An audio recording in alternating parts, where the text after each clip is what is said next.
Gotta go. Girl talk.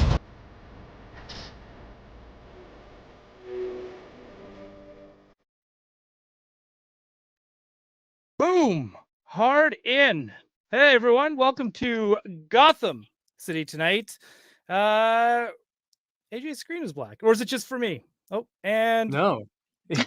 and he vanished just like that. I'm back. I don't know what happened. Hello. Hi, hi everyone. Just well, let's just get right into introductions. This is Gotham City tonight. I'm Doell. With me, I've got Alex, part of that wonderful Mondo team. Alice is back this week as well, and she did her homework. I did my homework, guys. I watched everything. This is very exciting. We got Kevin from Toying Around down here as well. Yo. And we got AJ. Dude, the voice of Gambit from 1997. You've been multiple things. Voltron, Back to the Future, Marty McFly. Like, those are the ones that always stick out to me. Just some of the coolest stuff. Just the fact that you have Han Solo and Gizmo on your bingo card of voices So wild. is crazy. It's so wild. It's I don't know. I've said this to people before, but like I don't know how to take any of that in. There's not like I don't get to pat myself on the back and be like, "Good job, you." I'm just like, it's weird for me too. It's very weird. No, but that's like those are all bucket list items. Like, oh my god, yeah, I'm such a massive fan of all those franchises, and it's super surreal. I'm just looking over at the toys I have up here of like little characters that I've done and stuff, and I'm like, yeah, they mean so much to me. It's nothing but surreal. Yeah, no, that's awesome. We're super grateful that you're here and you know, giving us some of your time and stuff as well. But other people that are giving us our time is this wonderful chat. Let's say hello to the chat quickly. Christopher Negri is here. Dorlaxian, Toy Geekosaurus, Dartharian. Yeah, right. That's a cool name. The Ginger Jedi, Stanley Eberhard, Andrews, Gady's Toys, also now has a YouTube channel. Go check him out because he's got he's covering some really cool stuff, like the women figures that we never got in the 80s. It's very important topics, right? And his Instagram is great as well. A lot of cool toys. My keeper and yours, Mr. Matt Bush. Johnny Cog is here. Also follow him on Instagram. Amazing artist. Toy Wander. Yes, and we do need a death rate, 100%. We will get to that later in the evening. Zach is here. Check out his Instagram. Also, another amazing artist, Will Schmidt. Derek Hoover, go check out his podcast as well. Luis Ballesteros. Oh my gosh, guys, I cannot do names. Ballesteros. Thank you, Phil. Thank you for being here as well. Because it's a new name. So thank you for being here. Stephen Lawrence is here. Skylar Davis, Michael Taylor, Gotham Stalker, Adam Taylor, Cougar McGillicuddy, another fan name I like to say, Bacon McShig, Master of the Charts, Brian Brink, Tony Taponi, Toying Around is here. That's amazing. Stefania Sestano. Yes. I know you. Hello. Well, I'm wearing just a pink. It's not it doesn't have the logo on it. I can't do that all the time. I feel like people are going to start to think I'm real weird. Also, it needs to be washed, I think. Yeah. No, it's not weird. Not weird. It's awesome. If I only wore that, like every day, same color. I'd be like Doug or Tintin, where I just have like one outfit everywhere I go. Yeah. Superman closet. Einstein. Yeah. Right. See, now I'm upset. I should have worn my Wolverine costume. Would have been perfect. Right. And Allison Troy is here. Matic Mike, Stephen Shanks. And you know what? I have yesterday's podcast. That's Derek Hoover, Cone Killer Confusor. And I think we caught up. I think we caught up with the names. But thank you, everyone, for being here. Thank you, everyone, for hanging out tonight and spending time with us. There's other places you could be. You chose us. And I thank you for that. All right, AJ, we're going to get right to it. Anyone could just cut me off when you got questions and stuff whatsoever. But we have seen the pictures of you cosplaying Gambit. So this goes like way back. Oh, yeah. This is years and years and years of obsession from childhood. So, yeah, this is a long obsession. And I love that. So with X-Men, was the cartoon your introduction? Was it the 6-player arcade game? Was it the comics?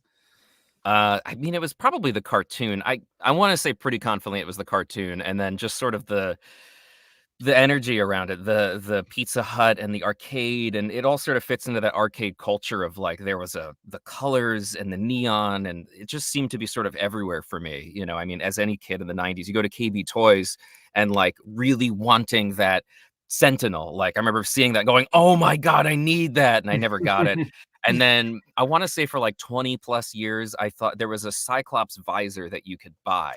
And I thought I made that up. I was like convinced that was an implanted memory. And I recently discovered that it was real and I didn't make it up. So it's just something that, sorry, that was a whole other tangent. No, that's perfect. No, we love toys. Did you buy it? Yes. But that made me crazy as a kid. I'd be like, I know it was a real thing. And you obviously like couldn't look it up. But I saw it once at a KB Toys, like slightly outside on like a clearance rack at the Bridgewater Mall in New Jersey. And I was just like, I want this. And, didn't get it. But then I never, ever saw reference to it.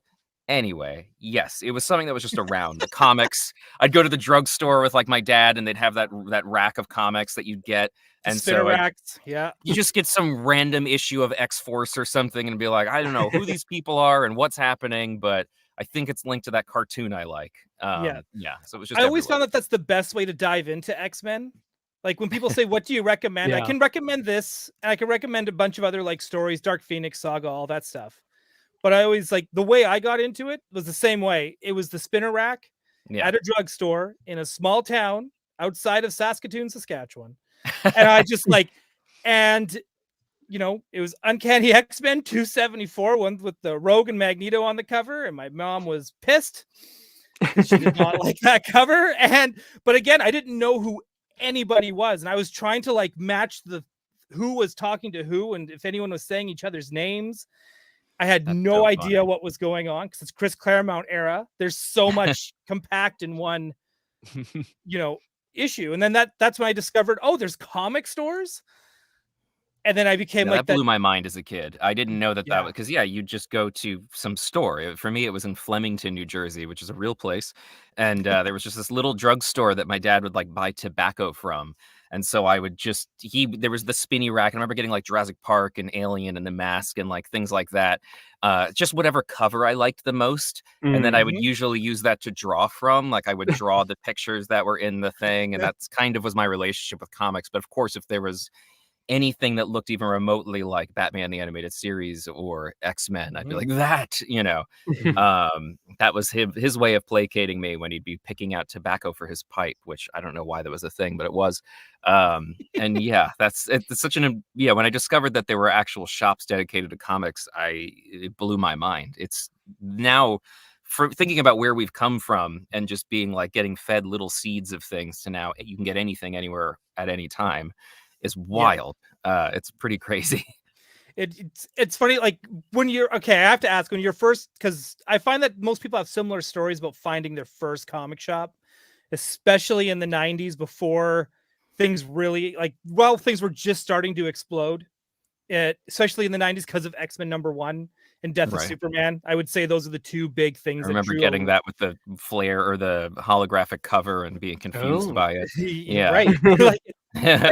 It was all about the gimmicks and stuff back then too, and the big storylines. Like I remember, like the first comic shop I went to, it was like dark, it was dusty.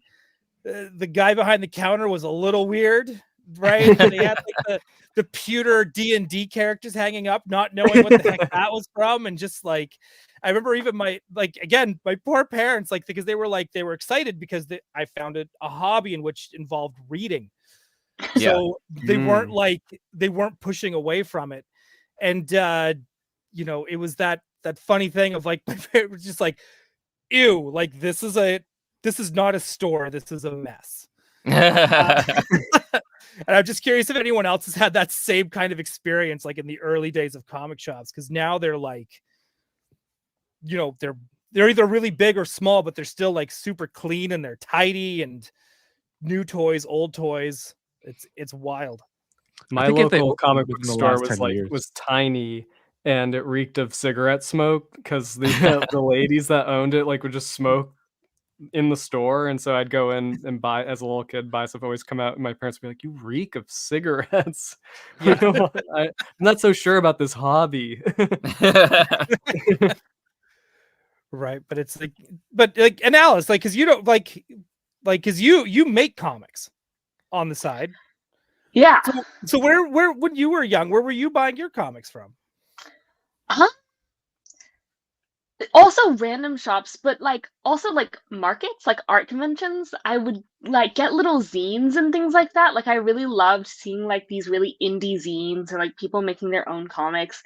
But like when I do go looking for a comic, I always liked the search. I kind of liked digging through things. Like it made it more exciting. Like if it was just I never when I go to a comic book store now, I never really look at the ones that are like displayed like in the front, and I'm like, no, not these ones. I have to go look for it. Yeah, no, that's an awesome way to go too, because then that's how you find treasures. Yeah, like at the comic shop. The same thing works at toy shows. You have to, you have to dig, right? The weirder and crazier thing, the better. Yeah. It's why I miss KB Toys. That was the sort of their whole thing, is like you could dig through a pile of toys and find something from like that was 10 years ago. You're like, there's a Terminator that fell behind this thing, or like, a Jurassic Park toy that someone lost. And they'll pay me money for it. Yeah, exactly. What is it? Real Ghostbusters. Five of them for $3. Yeah, right. Wire bins. Yeah. Oh my God, I miss it. I miss that feeling of searching. I think that's why people get addicted to like TJ Maxx and Home Goods and stuff, is that feeling of like you might find some weird candle or thing that there's a phrase for that. I forget what it is. It's like found fashion or something, where the feeling that you've discovered this is very addictive. But yeah, I think that originates from those kinds of weird antique shops. And I remember discovering comics and toys. I found an Ewok at an antique shop, and it was like I discovered gold. I was like, an Ewok from the old toys? Like, that's how I thought of it. And it had like crust in it. It was really disgusting, but to me it was this like prized thing that I was like, wow, they don't sell Ewoks. This is incredible. This is ancient. Yeah, exactly. From 8 years ago. Or less probably. Yeah, it's crazy. One of my buddies or good garage sale. I never went. My parents were too like hoity-toity to ever bring me to a garage sale. I wish I would have loved that. Now I go to one.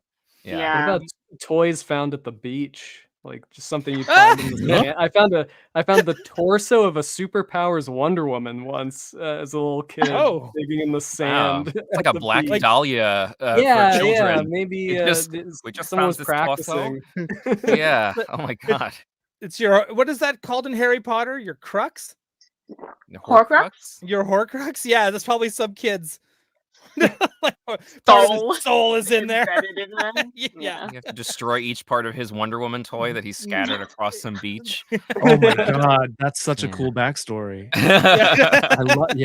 You just made that up. That's awesome. That's most of the premise of Harry Potter, except now it's a Wonder Woman toy. All you discover on the beach of New Jersey is like a syringe or a condom or something. The New Jersey shores were awful. Sorry, I don't know how family friendly this podcast is. No, you can say fuck and all. Okay. I mean, I represent Disney to some degree. I mean, I don't really, but I try to keep it family friendly. But like the New Jersey beaches I would go to as a kid were gross. I say my parents wouldn't take us to a garage sale, but we'd go to the Jersey Shore, and I'd be like, "There's beer bottles and disgusting." It was just gross. Yeah, that's. I love that.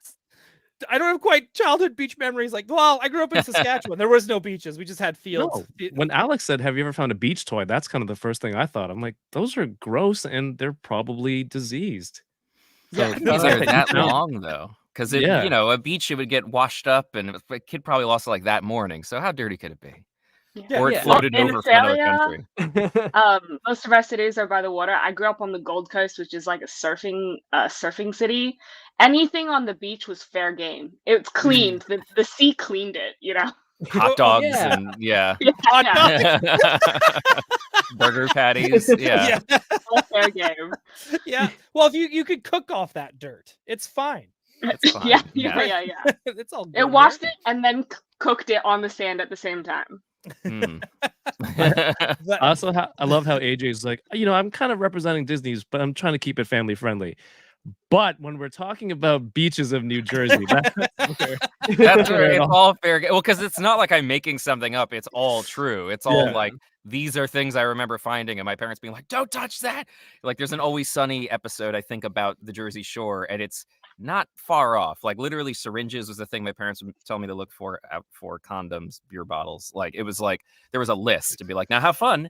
But this was I remember there literally being a list of things to look out for and being traumatized, and I still feel that way when I go to a normal beach. Like a cartoon chart with a big exactly. These are the things you should not step on, and if you do, we're going right to the hospital. Yeah. Okay, so now that I know that you were a kid growing up in Jersey, did you go to that crazy ass water park? No, I didn't. No, that was not Adventure something we would. Fun park? Oh God. Is it Adventure? Action Park? Action Park, thank you. Action Park. Or Class Action Park, as it was. Yes, Traction Park, as it was known. We went to Land of Make Believe, which was, I don't know if anyone's ever heard of that, but it was like the most, if you could imagine like horrifying, like found footage, children's fair type thing where it was all like frozen statues of like the three bears, and audio would play through like garbled speakers, and it was, I think it might still be there, but I have like weird memories of just being like, this is awful. So that was our attraction, Land of Make Believe. That's okay. I hope someone in the comments, if that's happening, is like, I've been there, it's real. Yeah. Everyone knows what Action Park is, though. Everyone's loving that. No, that's totally cool. And then so growing up, so how old were you then when you were cosplaying as Gambit at this point? It's probably like 17 in that photo. There's like a photo I showed where I want to say like 17 years old, because I was in early, oh God, what was I in college? I must have been in college. And but that was something like Gambit's outfit was something I always wanted. I wanted that like weird plasticky chest and like the trench coat and whatever his balaclava thing is. Like I remember as a kid wanting, just always, I'd go to like a toy store and you'd see like those plastic knight armor things that you could buy that were always like really tiny, and being like, if I could paint that pink, like it was something I was always working on in my head. And then, I went to film school. And so all my friends were extraordinarily nerdy, and they were like, we're going to Comic-Con. Do you want to dress up? And so that was one of the things I did. And I did do Spider-Man one year. And I think that might be it actually. But my Gambit was always been my favorite. So that was when I had the opportunity and the means. I was like, well, this is what I'm doing. That's okay, because that's awesome. Because a lot like I know Alice and we like to dress up for cons and make our costumes. I'm now more bigger into Halloween. Now when I go to conventions, it's like I'm kind of just at that cusp in that age where it's just like, and I also noticed this too. If I go to Artist Alley in costume, nobody wants to talk to me. Like none of the artists or the writers. Right, unless I have like one of my like female friends with me, then they're just like, "Oh, you can stay here all day and talk." And then I noticed once I stopped showing up to conventions in cosplay, then they were all like, "Oh yeah, let's talk about comics all day as long as you're here buying stuff." Right, where before I was always dismissed, and I was like, "This is different." So I kind of just stopped, because they're not seeing a wallet, place for a wallet on your costume. Yeah, that's what it is. It's spandex. So they're like, They're like, you can't carry anything. You're in costume. Yeah, that's probably it. Cosplay now for me is really just, it's Halloween is essentially what it's become. Same where here. it's like, cool, now I can go all out on Halloween, or I mean, that's kind of it, because I don't want to be part of the traffic at a convention. I don't want to be causing more bottlenecking in any capacity. So I don't, I also don't get the same. I think back when I had done it, the word cosplay just didn't exist, or hadn't come over to America at least.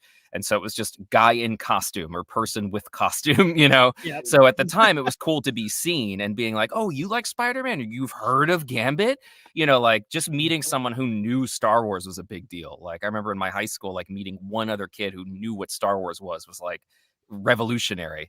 And for me, and but yeah, now it's a whole different culture, so I don't feel that need to reach out in the same way. I'm with you on that. Yeah, 100%. Because like now I do the same thing for Halloween. I just go all out. I do something like just a couple depending on when Halloween lands. There's always more than one party. I usually fly out to Toronto. It's where all my best friends, and they do stuff like they do crazy costumes. They do like Johnny Five from Short Circuit. Oh my God. Like That's where not a it's like costume. That's a whole separate it's a whole robot. it's a puppet. Like it's like a episode 1 3PO puppet. Oh my god, that's amazing. That's a very specific reference of I don't know if that was Anthony Daniels behind him, but just using the sticks. Yeah, I know exactly what you're talking about. That's amazing. Right? But when I say that, people know exactly what I mean. Oh, it's so specific. Yeah. Right? And then so they do all these like crazy things where it's almost like they do their costume and then it comes with a set on wheels. And it's like it's bonkers, but it's amazing. So it's always like, so now I can feel like, oh, I can get all done up as Wolverine, and I'm just gonna like, I am like low key compared to these guys. You're low key. I thought you said you were Wolverine. Yeah. Not that like low space key. Like Oh. right. Yeah. If you say so. Maybe I'll do Loki one year for Halloween. We'll see. Loki. Yeah, I'll do comic book Loki. It'll be closer. Yeah, or one half comic book Loki, other half MCU Loki. Yeah, a jacket. Yeah. Slick back hair. Yeah. Page. So AJ, was Gambit always like your guy? Like, did your X-Men fandom kind of like carry through, or did you kind of come in and out of it and throughout life? Like, what was the journey?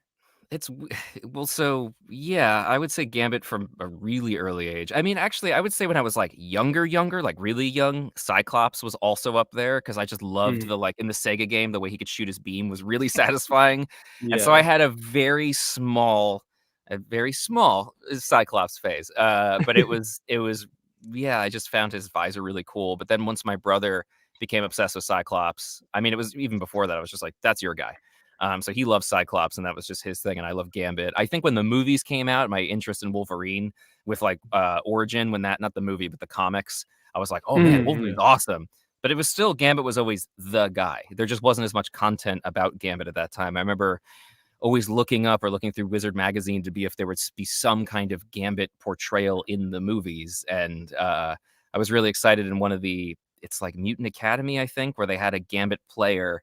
It was basically a fighting game that came out at the same time as the first X-Men, and they had a Gambit 3D. Yeah, and it was like Mortal Kombat or Tekken, but they had a Gambit character in the style of the movie costume, and I was really excited by that because I thought maybe that meant there'd be a Gambit, but it didn't happen. But yeah, he's always been just this thing that with all things that I'm obsessed with, they're always there, but something will pique my interest, and then I'll fall back down the rabbit hole where I'll be like, yes, I'm going to read all of some random arc. Or my friend John will just be like, you have to read these Krakoa, like the X, what's the sword, the X of Swords or whatever. X of Swords, which is all part of like House of X, Dawn of X. Yeah. That whole thing, my friend was like, you have to read these. And I was like, oh, okay. This is, which obviously kind of coincided with just recording the show, so I was already in that headspace. But yeah, with all things, Indiana Jones, Star Wars, Back to the Future, they're just constantly buzzing around me. But yeah, Gambit's another one that's just lives in my brain. Did you do like a deep, like, so doing this show, what was sort of like your process? Did you rewatch the cartoon? Did you read, you mentioned reading the current comics, but like, were there other comic storylines that you like specifically drew from? And like, I mean, it's tough because these are things that I've mostly read already. Like I already owned like Best of Gambit, like those little collecteds. I did like volume 1 and 2, and then the miniseries, which I think there's a lot of crossover between the miniseries that came out in like the late 90s with like the gold Gambit foil on the cover. And I had that from childhood. And so it was just something that I was always collecting and reading and was keeping up with to some degree. But as far as like research for the show, I knew the cartoon so well and I'd watched it dozens of times through. So by the time it came around, I was like, all right, well, I've been accidentally preparing for this for a very long time. I will say on like the voice side, I obviously studied Chris Potter a lot and listened to what his stuff was because that's clearly what they wanted. In addition to reaching out to someone I know who's Cajun, who trying to learn whatever phrases I could to infuse into the script for moments that were appropriate and trying to find things that fit and asking him like, if someone said this, would this make sense? And he'd be like, no. Or be like, what about this? And he'd be like, yeah, that actually contextually makes sense. So that's the kind of stuff I did. Didn't all make it through. I would say very little of it did, but it was still something I was excited to do, and they would let me sort of riff and add things in where it was appropriate. Yeah, because your Gambit that is authenticity. Like, and your Gambit as well I don't know has what been. you just said. Oh yeah, sorry, Alex. What did you say? Sorry, what did you say? Alex, you go first. I said that authenticity. Oh, that's it. Oh, yeah. thank you. Yes, exactly. No, and I was saying your Gambit has felt seamless from going from the original series to this one, but yet because you did add in some of those new cadences, and I think also plus the scripts being so strong, it's also, I feel like it's allowed you to also make it your own in that sense, but still being like, I have friends that still think like, I can't believe they got all the original voices back, and it's like they did not. That's so funny. Sorry, one of my dogs is showing up. Hi, Batty. You want to come? Oh, awesome. Yes, we Batty. like dogs here. Oh, Oh my goodness. I think she just realized I was in here. It's okay, Batty. Say hi. Sorry. No, it's all good. This is the best kind of distraction. Yes. Pet break. Like, So small. she goes through these things where we'll say like, "Oh, is it time?" Because she'll just like remember we're here and then give us like gratitude kisses. She's a rescue, but she'll just like remember that we exist and that she's no longer like on the streets, and she'll just run up to him and be like, "It's time for random kisses." Thank you. Yes. Yeah. Okay. Your breath is stinky. I love you. Thank you. Okay. Look. Say hi. Say hi. Yeah. Right there. Thank you. I was just say I was so nervous this whole time about the whole process, because it was like, yeah, are people going to accept me as Gambit? Because there's such a you know, as a fan of the show, I just wanted to feel the same. You know, you want it to be seamless, and so I did everything I could, you know, to try to help do that. And then also, you know, there's only so much you can steer your own ship. You present them with options, they sculpt you, and thankfully Meredith Lane, who was our voice director, is phenomenal, and she, I think, pulled the best out of all of us. And she, thankfully, they all made choices that I really like and I feel very happy with and feels very Gambit. I've definitely had projects where I'm like, I wouldn't have chosen that take, but this is not that. And yeah, I thank you, because that's what I was, you know, like talking to my therapist about. Is I was like, what if they hate me? You know, and you're actually getting the complete opposite reaction. Like you, again, you're being such a huge X-Men fan, like, and you having to actually hold on to the secret of episode 5 for what probably feels like an eternity. Yeah, it was at least 2 years, maybe more. Right. So yeah, I've known about it for a while, and it was as soon as I was hired too. Like, I would say within a week or two, they called me and they're like, "Hey, so congratulations, we're killing you off." And I was like, "What?" So I was gutted, which is, yeah, because you get your dream job, and then they say, well, you know, not so fast. So I was upset. But there is a flip side to that as well. I think here's the outlook I see from that as well. Like, not only did you get your dream job, you got probably one of the best, most impactful Gambit moments I've ever seen in any medium. And like, this includes the comics. That's right. Awesome. That's and crazy. you're gonna be tied to this forever. Good. This visual, this visual reaction. Yeah, I welcome it as someone who loves Gambit. Surreal doesn't even begin to. You feel protective, I think, in a weird way, and I know that none of us own. I talk about this with friends all the time who do voice acting, as some very much so feel that they are the character, and I don't. I don't think that that's healthy. I think that basically we get to bear the torch or hold it and do what we can to try to represent them faithfully or protect them and keep them wholesome and alive. And to do that for Gambit feels like such an honor and such a gift, because he's, you know, someone that I remember arguing with friends as a kid and being like, Gambit's awesome. You don't understand. My friend Brendan Hay, who directed Gremlins, who I love to death. He loves Jubilee and Beast. And I was like, Gambit's where it's at. He's like, I hate Gambit. And he recently messaged me. He's like, all right, maybe I'm coming around on Gambit. I was like, yeah. But we get into these like mini arguments about it where he'd be like, I don't get it. But yeah, I always saw him as someone that was a fully realized weird character and was just so drawn to him. He was the the Jack Sparrow of his time, you know, to some degree. You're not far off on that. Like, there's this like sleazy charm to him. Yeah, and that's right? I love those characters. There's a fun, but he's never like Pepe Le Pew where he's too weird. He can keep it cool, you know, like he'll be flirtatious, 100%.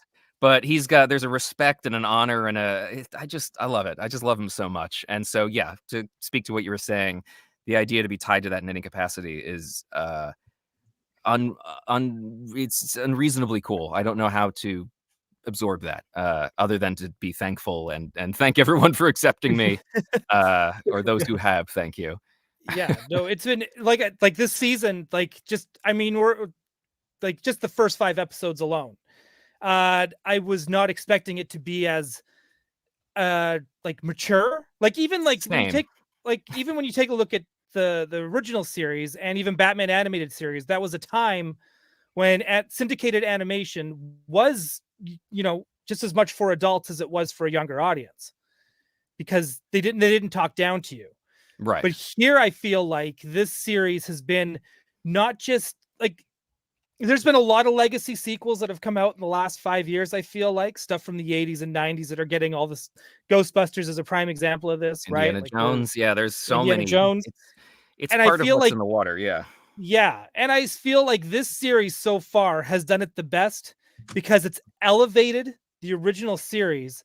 It's helped us move forward, and it's talking directly to our audience with things that are legit happening right now that are affecting us. I couldn't agree more. I think that's something that's missing from most of those kinds of, and I won't name anyone specific, but when I read the script being like, this is it. Like when I went, I got the call back, read the script, and I went in and I was like, listen, this isn't me trying to get the job. This is just me saying, having read the script, this is correct. You know, like this is it was the first 2 episodes, and it reads the way it came out. I mean, you always hope anything that gets made well is a miracle because there's so many voices and people coming in trying to change it or muck it up in some way. The fact that they were able to take this across the finish line, you know, which is a testament to Jake and Bo and Meredith and there's so many people I can't name them. I also don't know how to, but it's a miracle because they saw the potential in it and they did the smart thing, which is, well, let's ask questions. Let's say, well, what would come next? You know, what is the logical next step? What history do we have from the comics, and how do we make that the best it can be? And I feel like in so many other cases, that's not the intention. The intention is, what's the best way to make money? What's the best way to appeal to the most people? This is like, you know, and I'm a strong believer that if you try to make the best product on it, you know, you will eventually, that other stuff will come. You know, it's about, and which is what this is to me, is it's like, it's not a product, it's a work of insane love, and it shows in every corner. Like there's things that I fancy myself a pretty big X-Men fan, and I watched that like new Rockstars breakdown where he's pointing stuff out, and I'm like, this is nuts. You know, like Jean Grey's teddy bear is a Cyclops, and I was like, oh, that's cute. And it's like, no, that was in the original show, and I'm like, how? Or like Gambit's card. I saw this thing that was like Gambit's card had like an upside down spade or something, so they replicated that in the opening because I was like, what?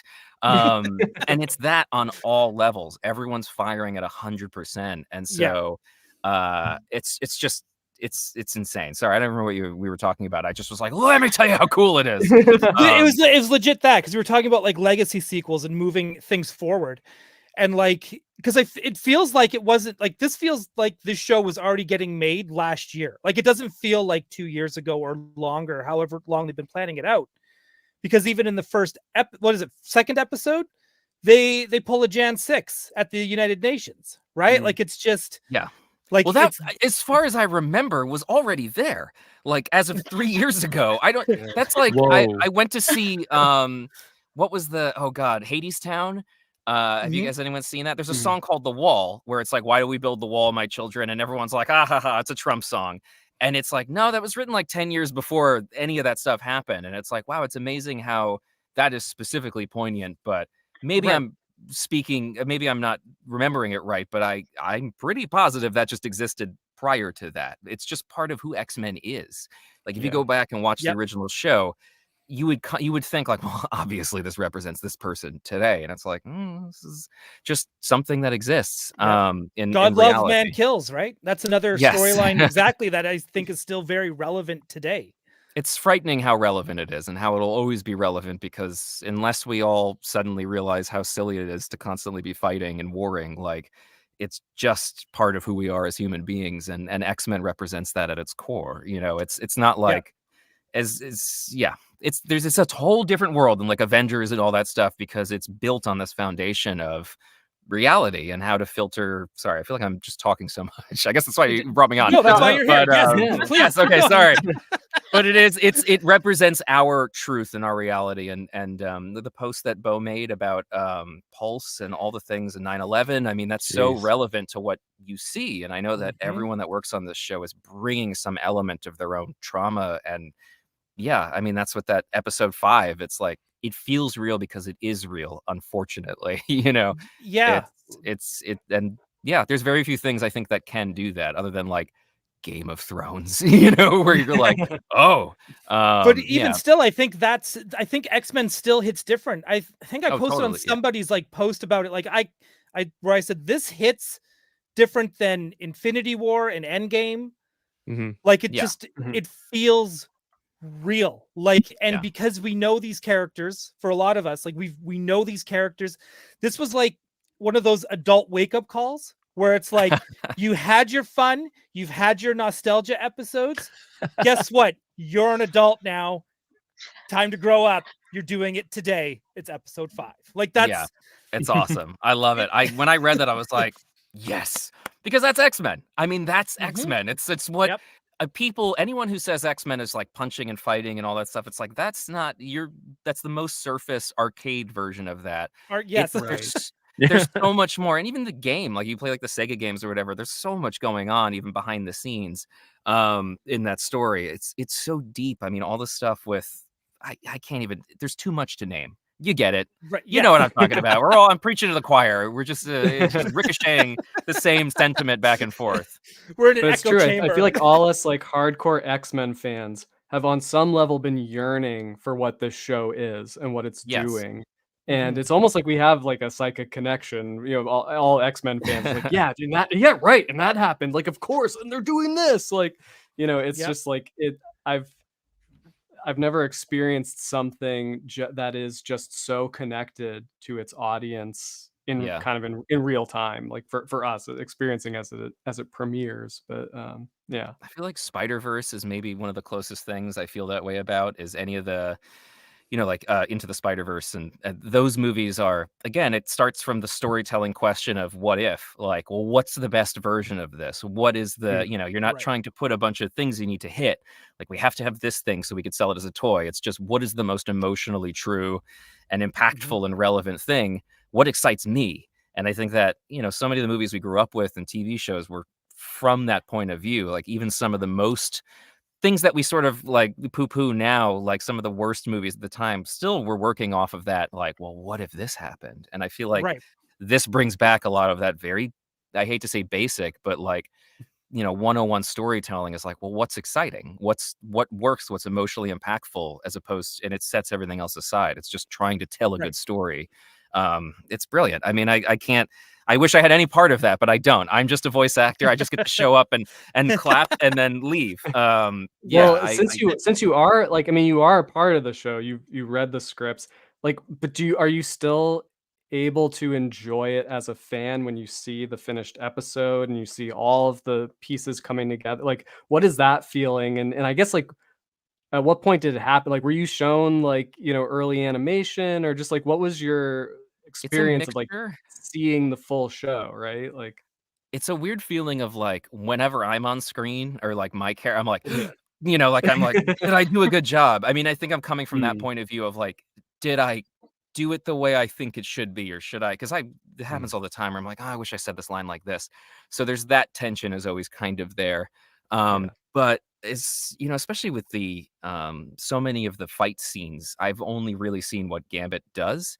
So like, anytime he's moving through the air, I'll just like, you know, I get to do that in post. So I will get to see those and do that. But I don't know what Beast's doing, or Wolverine, or anyone else. So it's all that stuff is a surprise. Like we got to see the first 3 episodes in at the El Capitan, and it was crazy to see the audience react to stuff that, and I was also like grabbing my head and like I was like, I can't believe they did that. Like there's so many ideas, and it's such a well boarded and directed show, which I think is one thing that people forget about with stories is all the best stuff is storyboarded. I think, like Raiders of the Lost Ark and so many of those movies that we love is because it was meticulously storyboarded by talented people. And this movie is storyboarded to hell in the best way. Like it's every idea you could possibly want to see is all baked in there. And so each moment is just chocked full of the most brilliant people getting to put their mark on it. And so, yeah, there's so much of it I don't get to see beforehand. So like, I mean, the episode yesterday, I was only slightly aware, and I don't remember why. I think I did like an ADR session or something, like for like one character in the background, but like I really didn't know it. I didn't get the script, but the whole thing blew my mind, especially stuff with the GR and like it was just crazy. It's also shout out to my friend Morla, who's Lalandra, which is crazy to me. She's also a friend of Matthew, who is Kratos, not Kratos. Oh my God, sorry, he was Kratos in another project, Magneto. So good. Sorry, he played Kratos in a thing, and then Morla, who's Lalandra, was also like Freya and a bunch of other characters of God of War, and I was Atreus, and that's how we all met. And so now that we're on X-Men, it's extra weird for us because we've worked on a bunch of things together. So yeah, it's a small world. That's Do pretty you good. Hey, you going? hang on, Alex. Oh, hold on for 1 second, just because we've got one more person, because he's gonna be joining us for the when we do the breakdown. When AJ's tired of this and he's like, okay. It's so hot in this booth. I'm sorry. Also, I can't watch that episode again. Right. Why did you lock yourself into this booth? Yeah, I know. There's just a sliding door. That's it. That's all I've got. It's yeah. Anyway, sorry. Go ahead. But yeah, this is Jay from Geek Dad Life. He's gonna come and hang out with us. Hello. Because he too needs to talk through this world of X-Men. He's like, can you help? Can I be on the show and talk about AJ, great work. I'm always blown away by voice acting, and especially incredibly good voice acting. Thank you. Like you did, and portraying a character and bringing humanity to art and into these characters that are being animated. Just incredibly impactful work. So thank you so much. You brought to it. I appreciate that greatly. Also appreciate your Detolfs behind you. I feel like that's like you become a collector, you have to get the IKEA Detolf, which I heard they're retiring, and I'm like, they're gone. These are they gone? Now. Damn it, I love that thing. These are collector shelves now. Yeah. Oh my God. There's like a guy at the back of in a van at like a toy convention, be like, yo, I got those Detolfs. See, I should have thought of that as soon as they said they were canceling them. I should have just started buying them all up, start a little underground like Detolf store. Yeah. Hey, you looking for some Detolfs? Yes. Now the most valuable thing at a toy show. Yeah. Detolfs. Yeah. mint in box. AJ, there was a question regarding your booth as well. There was a question from Davey Sockrock earlier asking, like, do you record at home or do you go to the studio, or is it? That was my question. That was going to be my question. Oh, come back around. I've done both. I strongly dislike recording at home, as convenient as it is, because I like having someone else engineer it. Because, in here I have to move my levels around, and if I yell, it's also, there's no air in here. So I'm basically locked in. But yeah, I mean, all throughout 2020 and even now I'll do sessions in here if it's necessary. But yeah, I mean, I've recorded so many things in here. Most of like the show The Croods I recorded from here, and then I think Gremlins, a significant amount was in here, and I worked on the Uncharted movies because I do Tom Holland's like voice matching, and all of that was in here, and just a bunch of stuff. So there's a lot. Some like Disney projects where I was like Thor on a cruise line was all in here. So it's funny to think of like people on a cruise and there's some guy waving a hammer around and he's mouthing my lips from in here. It's Thor on a cruise line is the best resume. Yeah, Thor on a cruise line. Yeah, cruise line Thor. No, that's like. Yeah, because I think that kind of setup is like super cool. It almost seems pretty crucial because, like, again, if I think a lot, like, few of us probably follow a lot of voice actors. on Instagram, and they're always like they've got their home booth. Yeah. And it's always like it's pretty cool to see, and it's always this is like just a sliding closet that I had to get gutted, and like I'm in a not great apartment, you know, just kind of like cobbling it together. I look at people who like James Arnold Taylor and like D. Bradley Baker have like these beautiful booths that are the size of a small bedroom, you know, that are just their own thing. They're air conditioned. There's like lines running in and out of them that they can communicate with anyone. This is like I've got an Ethernet that's running across the middle of our apartment that's just and there's wires and it's just terrible. But it you know, she may not look like much, but she's got it where it counts. Nice, yeah. Just don't point your camera down like Ryan did earlier, and you know everyone will know what. Everyone will know that I'm in my boxers. Yes, exactly. I wanted to, AJ. I wanted to ask about the voice stuff though. Like when you were in your Gambit cosplaying days, were you already starting like doing a voice back then? No, I would. No, I would be. I mean, I had done it for friends and stuff. I would do it as a kid and stuff, but not. I wouldn't be in cosplay doing the voice. I feel like that would be too.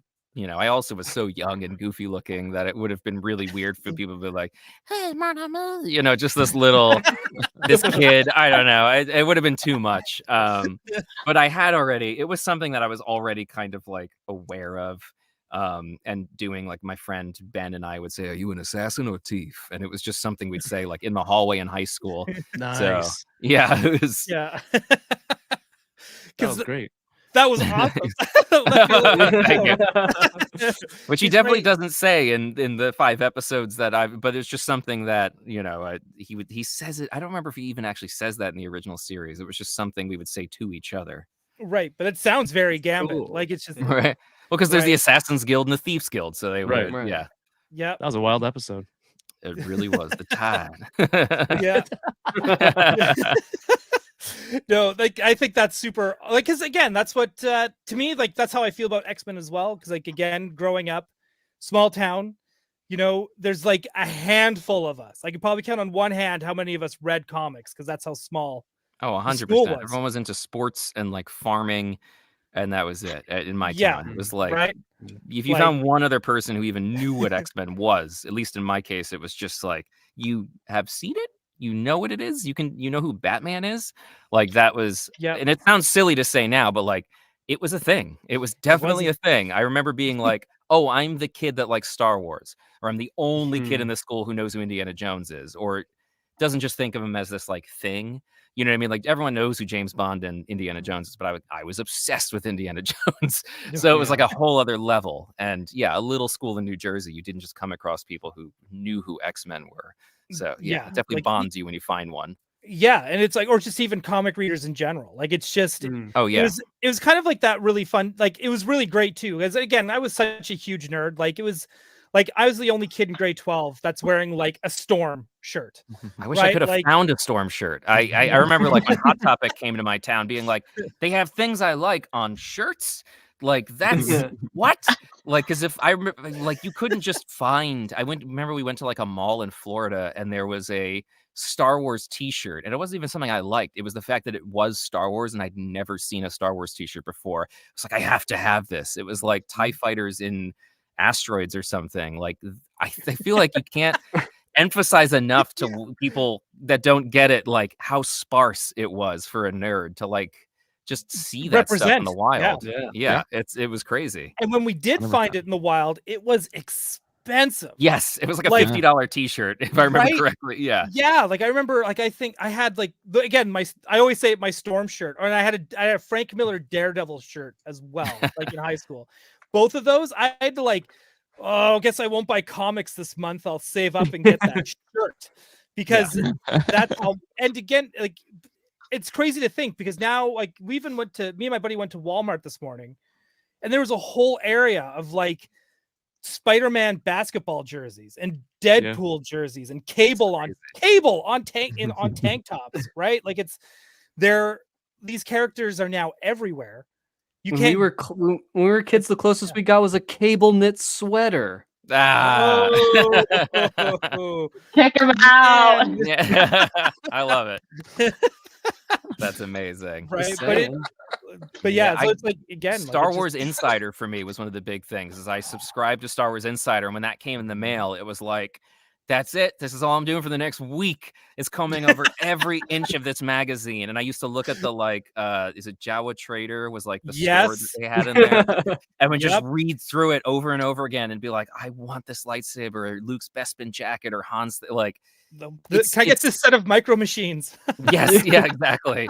That's but I think that's what, speaking to like nerdom and fandom, and that's where my personal obsession comes from, is not being able to access it. So embodying these characters in a lot of ways was one of the only ways I could connect with them, or like other than drawing pictures or making costumes, just studying them, which sounds insane, for a kid to be studying Harrison Ford or Gambit or Marty McFly, but like that was my way of connecting, and in some ways feeling safe, because it's like, well, if I can embody these people in real life to some degree, they're cool. Maybe I can be cool. Didn't work out. I think we all did it. I think we all did that. And I think we still do to like a degree. Like if I went back to my parents' place and found my old school books, I guarantee you there would be every other page would be pictures of Nightcrawler that I've drawn. That was your guy? That's so funny. Well, wait, who's all of your X-Men? What's each of your, like, real quick, just what is everyone's like top X person? Mystique. Mystique, amazing. Mystique. Great choice. I love Mystique. Yes. Alex, go for it. It's impossible to choose. I mean, you have to. Nightcrawler. I don't want to steal Nightcrawler. In my heart, I know it's Cyclops. I'm a Cyclops, but I want to be Nightcrawler. Damn, now I have to. Is everybody Nightcrawler now? I've been Nightcrawler since I was like 6. It's the coolest power as a kid. Like, I could just show up at the comic shop without having to ask someone to drive me. It was power. It just looks cool. I just thought like it didn't. And the cool. the Toy Biz figure was just with the little suction cups. With the suction cups, yeah. It's like my favorite. Just the 6 of us on screen, one team. We can't be the same X-Man, obviously. So we have AJ. I don't want to limit you to Gambit, but you're going to choose. It's Gambit. Yeah. I mean, I would have chosen that regardless. That was stupid. Okay, I take it back. That was really dumb. Alex chose Nightcrawler. I mean, I'll go Maggot, I guess, if no one else is gonna. If you're gonna take it. Like if you're gonna do it, you gotta take it. Yeah, I'll take one for the team. Yeah. Amazing. Right? Because does that lead me? Oh God, that doesn't make me Cyclops, does it? But I'm gonna be Wolverine. That's Wolverine. Canadian, I thought you meant like Dole Whip. I got confused for a second. Like Dole Whip. Well, that's the other. That's that's another thing I've been called too. It's Wolverine, Dole Whip, Glory Dole. I've been called it all. So it's like lovely. Yeah. Well, I don't know if it's lovely, but I've been. Well, I didn't mean to derail us. I'm always curious when you meet someone who's an X-Men fan. It's like, what's your guy? My guy. Just being Nightcrawler, because Nightcrawler was my guy, but it was because Excalibur was my book. So when I found the comic book shop, because Excalibur was never on the spinner rack, you had to go to comic shops to find that book. Right. And I discovered Excalibur again through the Marvel cards, and I was like, because that was our Wikipedia, and and I was like, man, who is this and who's this cutie with the dragon? And so so right off the bat, like with and I found out they were on the same team. It was Excalibur. They were also X-Men. And I was like, okay, that's where I would get my back issues, was those Alan Davis issues of Excalibur. And I was like right into it. So like I wanted to be Nightcrawler. I had the biggest crush on Kitty Pryde, like Shadow Cat, right? Like I felt like every dude around me was like, Rogue, Psylocke, yo, and I'm like, Kitty Pryde and Rogue. Although I will say, X-Men Evolution didn't help that at the time when that came out. That just made it worse, especially for Rogue though, because the goth Rogue was just, forget it. I was doomed to be in love with goth girls for the rest of my life. I honestly think that Evolution, to me, I think like just as far as like animation and like how consecutive it was with just like their story and just how good everything looked from beginning to end. People always get mad at me at the chat because they say I kind of like it more than X-Men 92, just because the way X-Men 92 kind of just trickles off at the end, Right. With that really like, so that's where it kind of throws me off. Where I was just like, X-Men Evolution. I don't think enough people watch X-Men Evolution. I enjoyed it when it was out, but it was also like we were sort of, my brother and I were dying for any X-Men content because it was around the time of the movie, and we were like, I want to say X-Men Legends came out not long after that, and just anything X-Men we can get our hands on. I remember discovering there was a sequel to the Sega game, which we didn't know. Was it Children of the Atom? Like, because we played the first one over and over and over again, which obviously Nightcrawler was the best character to play because you could just vamp through, the entire level. But we found out that there was that second game. And when we bought it, we thought it was broken because you starts off where there's no menu or anything. It just like goes boop, and you're a character running. And we were like, this game is busted. And then we hit reset, and it was a different character. And we're like, whoa, and then we just kept doing that. We're like, oh my god, this is the coolest game ever. Sorry, it was just a sidebar. I just love X-Men. Yeah. Kevin, did you say who your X-Men of choice was? Oh, it was gonna be Nightcrawler, but I'm gonna go with Jean because it's telepathy and telekinesis. You get a little bit of everything. The only downside is I'm always just getting knocked on my ass and moaning all the time. And if it's on TV, someone's watching and their parents walk by. So that's the only downside of my power. Yeah, that's the downside of your incredibly dangerous power. Headaches. It can't all be fun and games. You want to be Nightcrawler? Now you're blue. People discriminate against you. There's always a downside. That's the point. It's funny you guys all said like alternatives, but I'm just like Nightcrawler, Mystique. Like that's what basically all blue. All blue. Nightcrawler. That's because the secondary one doesn't count. Beast. Yeah, exactly. Right. Sorry, I went with Gambit. I do love Beast. Beast is one of my favorites. He's one of my top 3. And again, too, that's another voice too. Like if I read the comics. Oh yeah, it's his voice. If I didn't get him, I would be upset. Because his voice is him. And it's not, you can't imitate that in a way that you can, I'm very lucky with Gambit. Something's being done. There's a voice to imitate. Like I do Chris Pratt's, like a lot of Chris Pratt VO for different things he does. And it's hard because he's just a guy, he just sounds like a normal dude. And so it's like, there's not a lot to hang my hat on. He sounds like an Italian plumber. I don't know. He sounds like, yeah, he's always doing that. But yeah, with George Buza, like his voice is just him, and you can't. If you replicated it, it would be, you'd kind of feel. But he sounds younger than all of us. He sounds so good. He sounds awesome. You sound, and like it. I even felt when they casted Kelsey Grammer, they almost casted him. Oh, he sounds like him. Yeah, right. Based off of doing an impression, right? Like it's. And so that's why I was like, oh, well, that's perfect casting because he sounds like him. And it's almost the same with Patrick Stewart. I felt like a lot of the casting was, even for the movies, were done based off of what people were hearing and seeing in the animated series.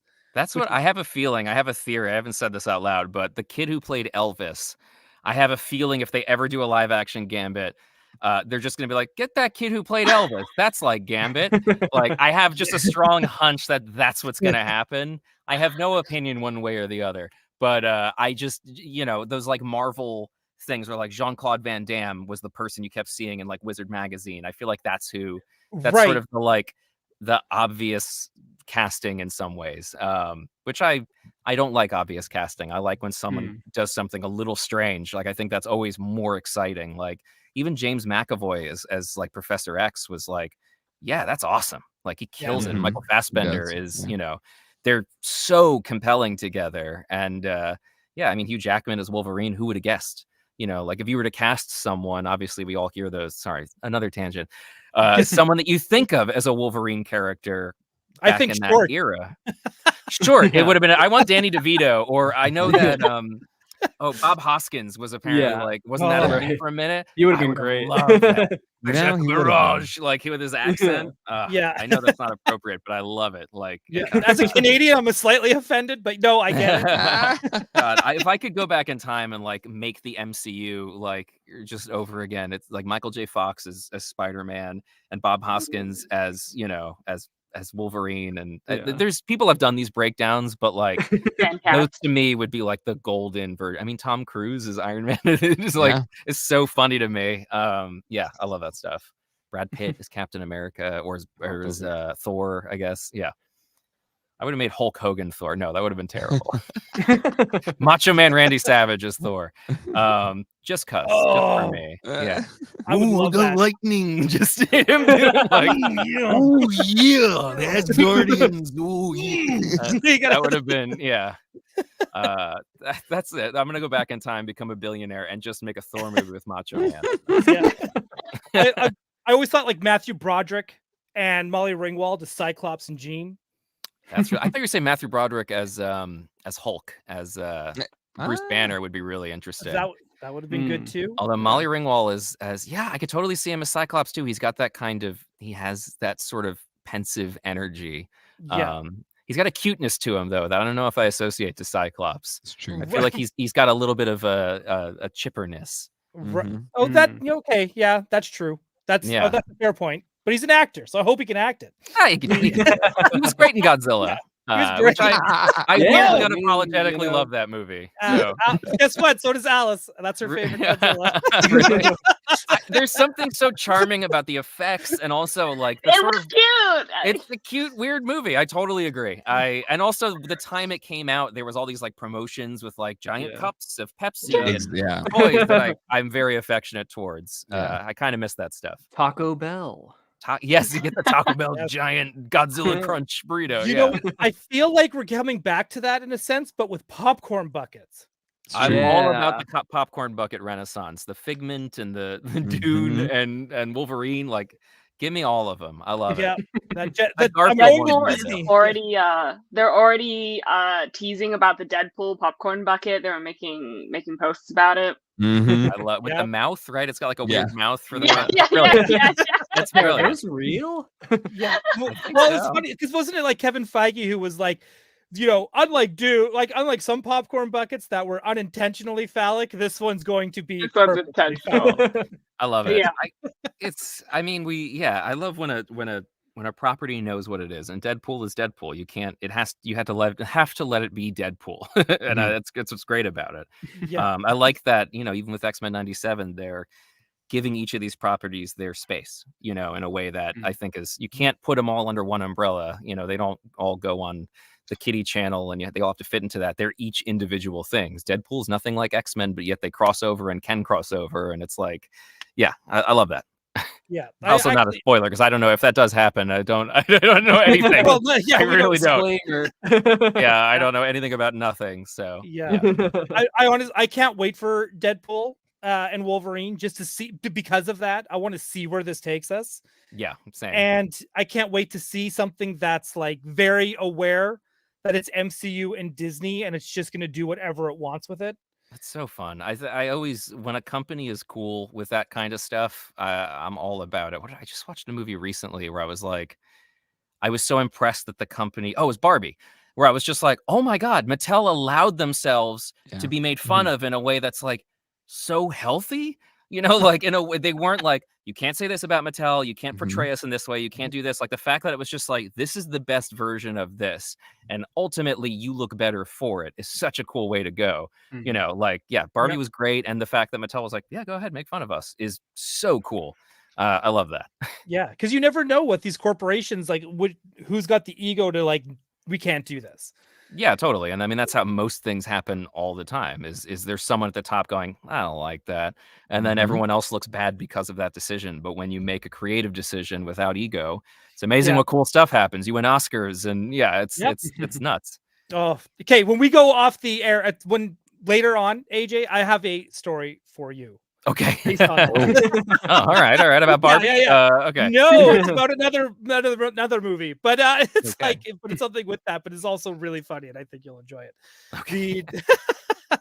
I'm loving all the stuff that's coming out, especially with this X-Men Renaissance that we're getting.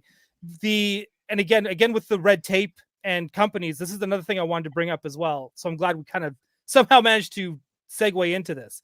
In the most roundabout way, when we were roundabout. When we were working on the first Spider-Verse movie, it kind of went under the radar, like with the studio execs, because it was just the Spider-Man animated film.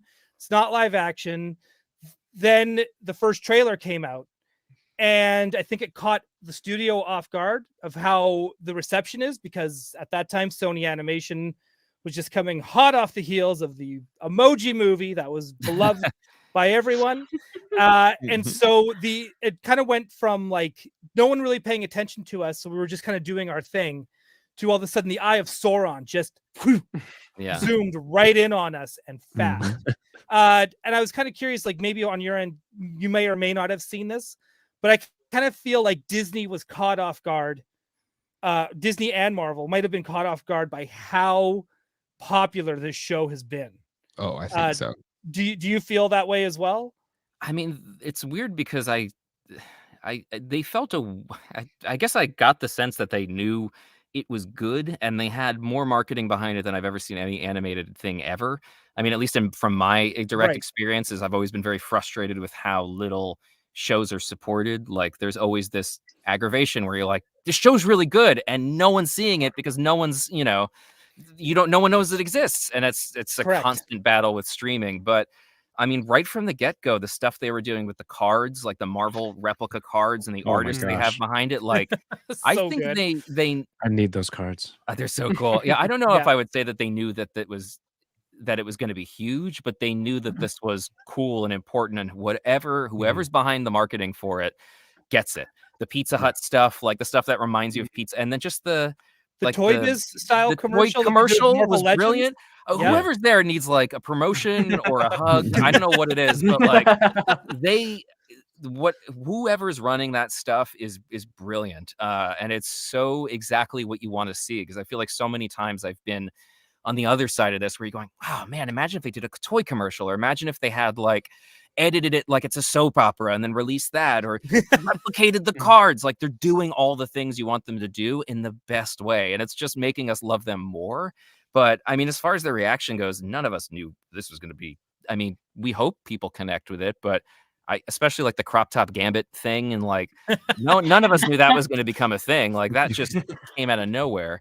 And it's funny what gets attention and what doesn't. Like, things that I'll watch an episode and go, that'll be fun. I bet that'll be a meme, and then no one talks about that, but this other thing, it's right. It's so wild because you can't guess what people are going to latch onto and be excited by. And I think anyone who thought this would be as big as it is would have to be committed, because it's that expectation's crazy. It's a crazy expectation, but thankfully people.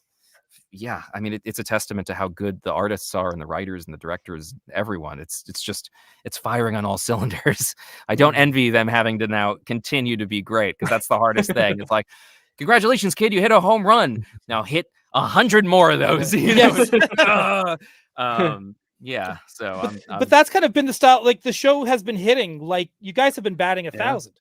On every episode. This is something it's all them. I just well, you're still part of it. You're still part of that machine. It's crazy. Like, it's just it takes a village to do any animated anything. Like a village. It's insane. It's insane, right? I think there's more people that worked on Across the Spider-Verse than there were in my high school growing up. Like, that's insane. Crazy. So you guys know Joaquin DeSantos? Oh, yeah, he worked on Voltron. Him and I are friends, and he's a lovely wonder. We'll send like weird arcade and X-Men memes and stuff to each other all the time. Oh, that's awesome. He's awesome. I love him. He's such a sweet dude. And that's great.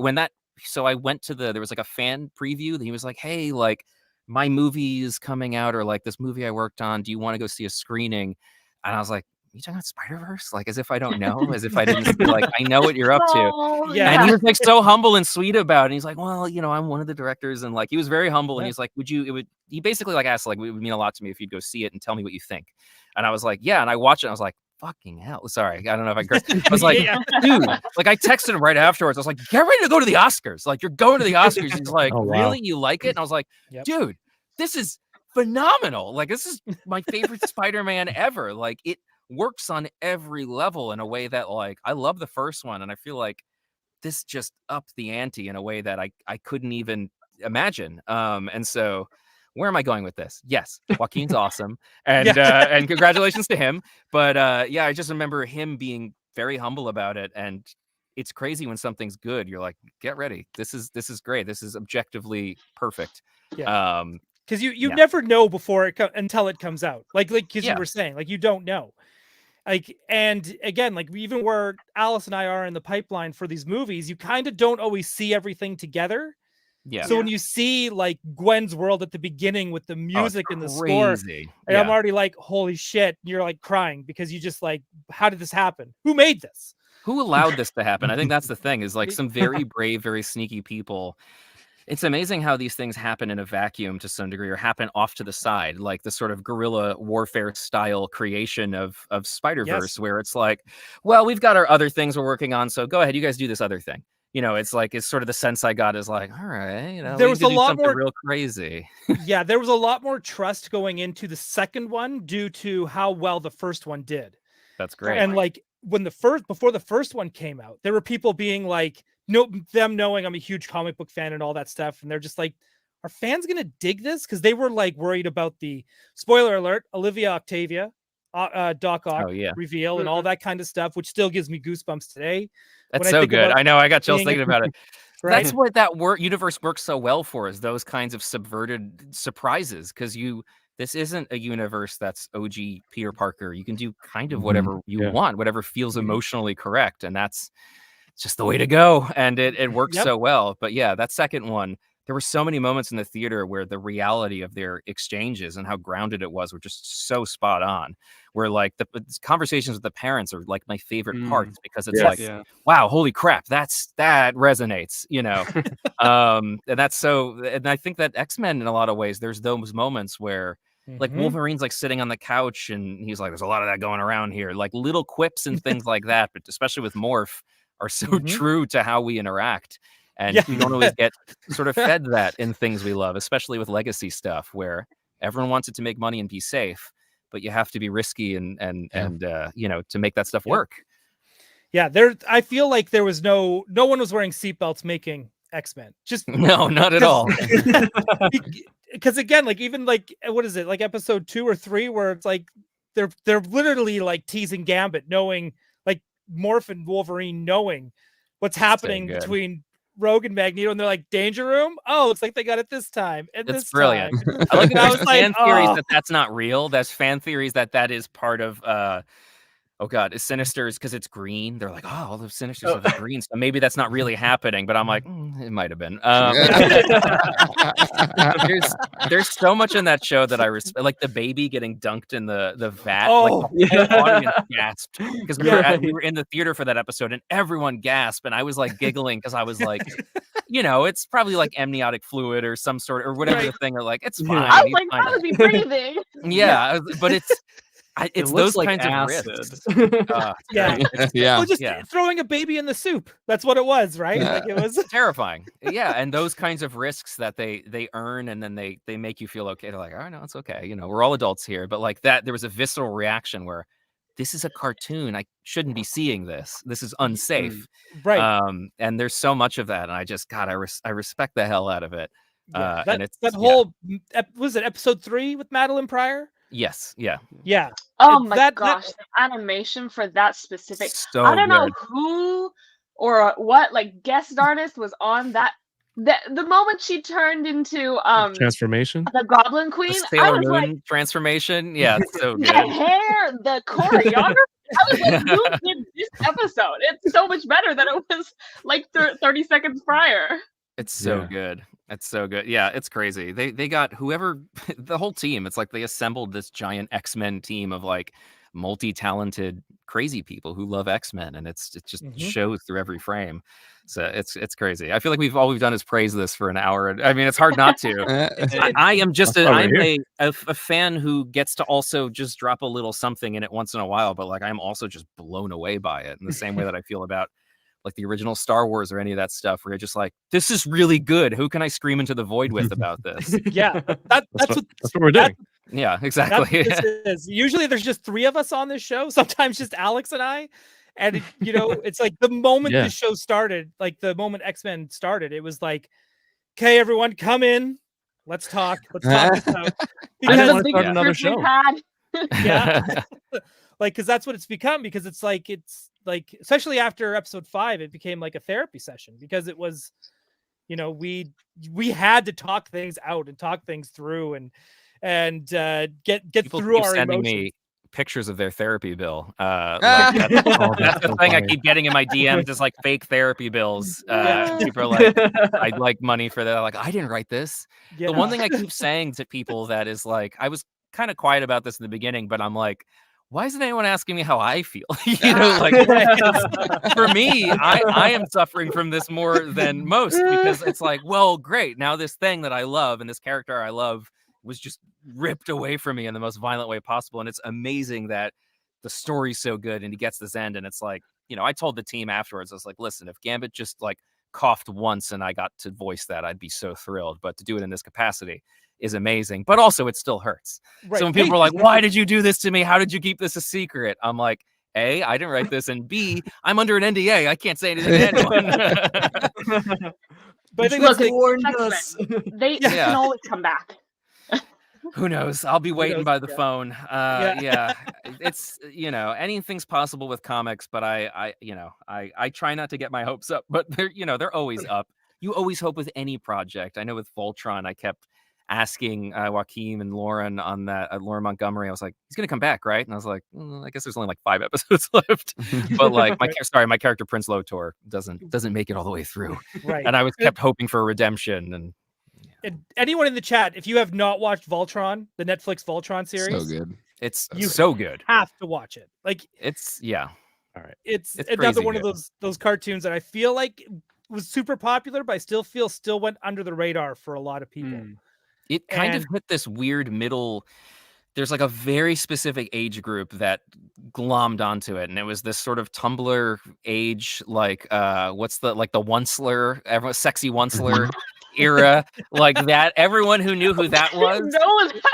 I know things. I learned most of this stuff through memes and through Voltron, but everyone of that era all glommed onto it. So it's people between like 12 and like 21, and everyone within the LGBTQ community was just, it became this beacon. And so I don't know if it really left that, like it kind of stayed within this really tight community, and it was both awesome and terrifying, but it never really went, I feel like, grew in the way that it should have and could have, because the animation's so good and the acting's so good, and it's a brilliant watch. If someone hasn't seen it and they need something to sort of supplement X-Men, the humor, that's the thing I kept texting Lauren and Joaquin about, who were the executive producers. Is like, God, the humor and the animation is so tight. It's so funny in a way that it doesn't need to be. It could just be cool. It's a really phenomenal show. I love it. Yeah, Sexy Onceler. That's so funny that broke. It just came out of nowhere. I was just taken off. It lives in my brain. Nothing I could have expected you to say was the sexy Onceler. Yeah. Because you become part of these things as like you basically become the void in which people scream into when you do a character that they love, and so you get all this random art like. I mean, it'll be like Prince Lotor as like sexy Slender Man, and like all these weird things that you just couldn't possibly imagine. And wow, I thought the Gwen fan art was bad, but clearly you're getting some I've seen things that but again, we're trying to Go ahead. Is it safe to say you're ready? Roy Batty's speech at the end of Blade Runner, like attack ships on fire. Like I've seen things, tears and rain. So is it safe to say you're ready for like all the Gambit stuff? You're already getting, I'm therapy bills. Yes, like, exactly. Do you feel like are you a fan? Do you ever eat beignets? Do you feel like you can't go out in public and eat those anymore, or people are going to be like, he's doing that thing on the show? Oh, no, I'll do that anywhere. It's funny because my love of Louisiana and Cajun food in New Orleans has been something that's just been around for a long time. Like when I graduated high school, my dad was like, all right, let's go on a trip somewhere. Like, where do you want to go? And I was like, let's go to New Orleans. And it wasn't really related to Gambit. It was just because I've always been fascinated by it. And but yeah, jambalaya, gumbo, beignets, like I could eat that all day. I won't, my stomach won't handle it, but those are obsessions for me. My friend Nick and I we'd go around trying to find the best jambalaya and gumbo when we first moved to LA. And not so much out here. There's this place George's down in OC that's really good, but outside of that, not a lot of Cajun food out here, which is a shame. My buddy Chet makes homemade batches, Chet Dixon, and so I've bought some from him because he's from Louisiana, and he's also the guy that sort of helped me with phrases and X-Men. And so he'll make some, but like, yeah, that's another, just I don't know if it's related to Gambit subconsciously, but yeah, New Orleans food is just some of the greatest food on earth. No, that's so, and also with on top of what Kevin was saying as well, with all the crazy posts and art that you're getting, how's your convention schedule this summer, and are you ready for all of it? It's funny because it sort of just started as far as like, where am I going and what am I doing, and a lot of people have been reaching out, and I'm trying to sort of figure out what's the best, where to go, what's not going to burn me out. Where the other cast members are going, and also I haven't traveled since the pandemic, so like I need to sort of mentally get back on that horse of like, oh, that's right, flying is the thing I have to do again because it just hasn't come up. So yeah, I'm slowly figuring out places to go, and right now I'm just doing local ones because I have other stuff going on. So I'm doing the Ontario Comic-Con, that's like an hour from me. Not Ontario, Canada, but California. So I'll be there. It's always confusing for me. Yeah, I know, it's super. I forget what it's called. It's up on my Instagram, but yeah. And then I have my agent is like trying to line up a bunch of stuff, and I'm like, I don't know, just let me know. So we'll see. I'll just randomly pop up. I'm hoping for like, I really want to go to Disney World again. I haven't been in like 15 years. So I'm like, maybe if there's one in Orlando, see if I can. I don't know.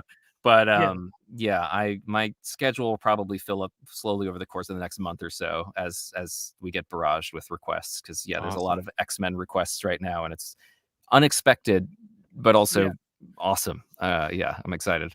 Next weekend is both the Calgary Expo, which is pretty big, and then C2E2 in Chicago, which is also a massive convention. And what's funny is that like half the cast seems to be at Calgary and the other half is at C2E2. That's so I'm fun. just like, well, I can't do both. Come on. You could. It's funny too, because there's the legacy is the original cast, and then there's the new cast, and we don't know Lenore, who's Rogue, is sort of the in between, because she's everywhere. I mean, I feel like everywhere I turn, she's at a new thing. And she's like, "Hey, Sugar, I'm up in the mountains. Hey, Sugar, I'm in space." And I'm like, "How do you get around this quickly?" She's like at conventions. I opened up my cabinet and she's in my cereal. Like she's everywhere, and it's awesome. So she's the one that sort of connects. She's the connective tissue between the casts, and because they're up in Canada for the most part, and we're all in LA. Right. So they've been doing this for a little while, and we just started. I mean, some of us has done, like Ray has done a million conventions, and I've done a few, and but a lot of the other cast is still very, very new to this. So we're sort of moving as a herd, and we'll see. And I don't know when we'll cross over. They do move in herd. Yeah, exactly. Hopefully there'll be a point in which we all cross over, but I think we've sort of, I don't know, we're really figuring it out as it's starting. No one expected this volume of love, so we're like, oh my god, I guess we got to go to conventions now. It's very weird. I'm hoping you guys get to do a thing for Disney as well, like you were just saying, like at the parks. Oh man, I would love that. I'm such a parks nerd that I like Imagineering is like one of my big obsessions, and so if they were all of us are in that boat. I love it. Anytime I get to record at Imagineering, I like lose my mind, and I'm like, these are the walls Walt touched, even though I know that's not the case. I mean, I guess that is to some degree. I'm sure they've been cleaned, but if they did something in like at Avengers campus where they had like characters come out, like the X-Men character, I would lose my mind. I would also fight whoever to audition to just be like in Parks Gambit, it'd be really fun. Is that the voice of Gambit fighting the guy? No, go to sleep, mon ami. And I just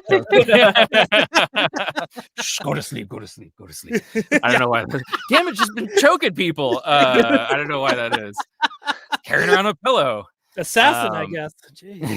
Yeah. Steal your soul.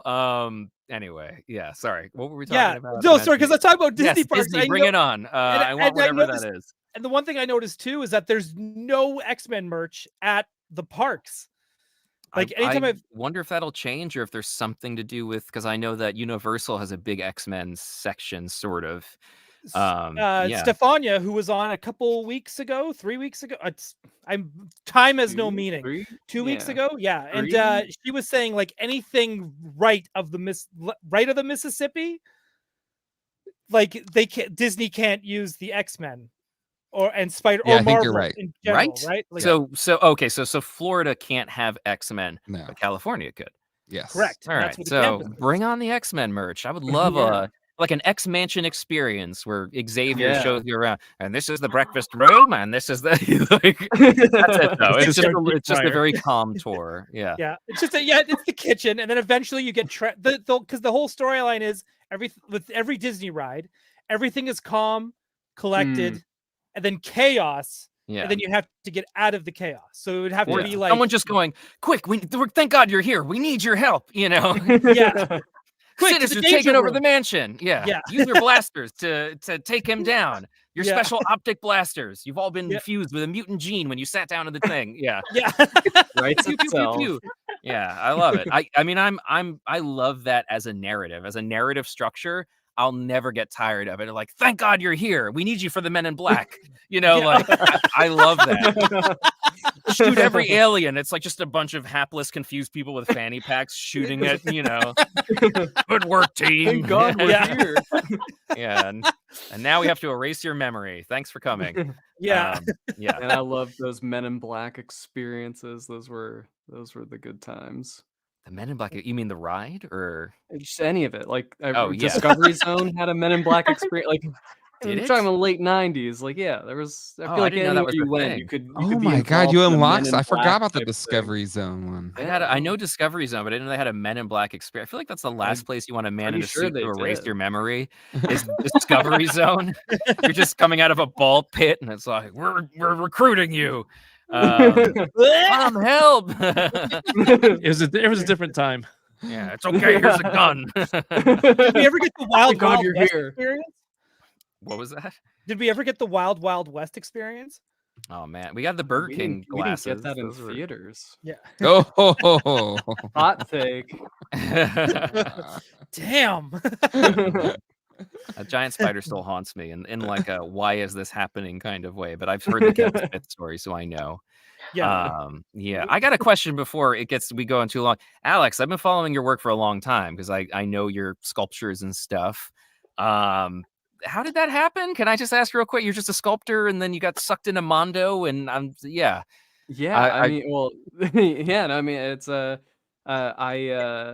was just doing sculpts of Jim Lee X-Men, posting them to Instagram, and Hector Arce from creative director from Mondo saw it and he was like, we're making X-Men figures and love what you do, and yeah, they reached out, and yeah, that's I like fell into it through that. Oh, that's so cool. That's awesome. It's amazing how you could just post something up online and then just like, well, maybe, Well, and speaking of that, I know you you reached out to me to ask if I would sculpt a Lothar. Yeah, exactly. Yeah, and I was busy at the time, right? I couldn't do it, but then you messaged me later saying like, well, I sculpted one and it's amazing. Yeah. You showed me this amazing figure that you sculpted. So like you have tremendous sculpting, and we can. It's a good segue into Spoops, but you have like this other amazing gift of sculpting and creating these, amazing pieces. Like coming from you, I mean, that means so much because I love sculpting. To me makes sense in the same way that like drawing doesn't. Like I've always drawn, but like if you draw someone like doing this, there's all this mental math you have to do. But if you sculpt someone doing that, you just have to sculpt it. An arm is an arm is an arm, and it just makes sense to me. I mean, obviously there's mental math to figuring out how to make those shapes work, and are they symmetrical, and now but having that 3D component it's done just there for you, whereas with 2D, like you have to sort of imagine trick yourself in your head, and see the that I can't the page. I can't do it, and I've tried for years, but it's funny that Lothar thing, which is on my Instagram somewhere, and I keep meaning to 3D print it, but haven't yet. Was just like a work of pure passion and insanity because I have an iPad and I was using Nomad and I was like, maybe I can figure this out. And so I did the torso. So the torso itself and like part of the legs is from a scan of a Superpowers action figure. It was like a Superman or something, but like the head and almost everything is all just organic pieces that I threw together and just brute forced my way into existing. Well, it has that like perfect anime style, which is hard to do. It's really so hard, like the show. Yeah. My buddy David Igo or Ego, I forget how he says. Oh, you know David. I know. Yeah. Yeah. He's I sent him it as a thing, and he was like, pinch the mouth or something, or maybe it was Lauren Montgomery who took it. It was like, do this thing with the mouth and pinch it, and it was one little move and it set the whole thing. I was like, that's correct. Oh yeah, there it is. Yeah, which this was I don't even know if I could do this again. Like it was so insane to make that I don't know if I could replicate this level of insanity. But like the closed fists and stuff were part of that action figure because I just couldn't do that, and also the leg. Still, all the armor and stuff, like the silhouette, insane, like you nailed it. Thank you. The head and the hair were a real learning curve. I don't know how you do this all the time. I spent like however many weeks just like over and over and over again and sending pictures of it to David and then Lauren Montgomery from Voltron and just being like, does this look right? Does this look right?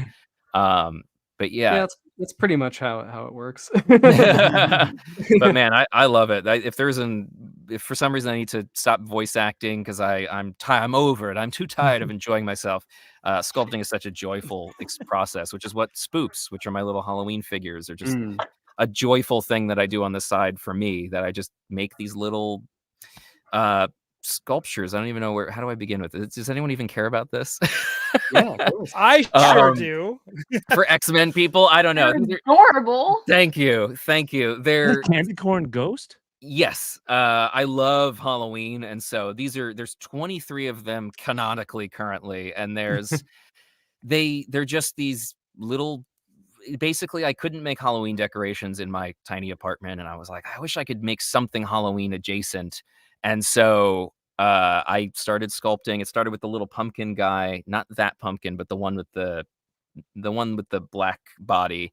And then, I put it up online, and then some of the same people who like Sexy Onceler, the Voltron fans found the little pumpkin thing, and we're just like, what is this? Where do I buy this? And they were posting it up on Tumblr, and I was like, I don't know, I'll try replicating them.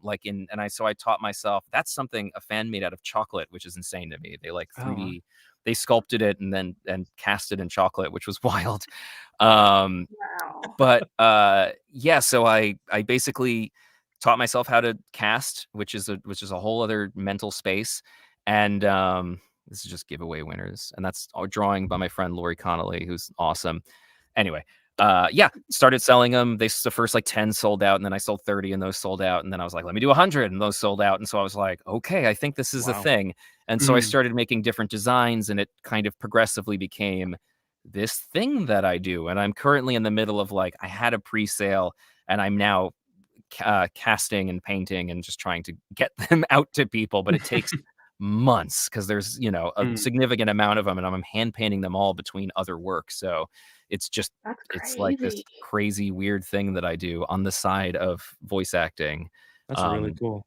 Thank you. I love the designs. It's very like I'm a really big fan of Over the Garden Wall. It's got that same kind of like creepy cute vibes, which I love.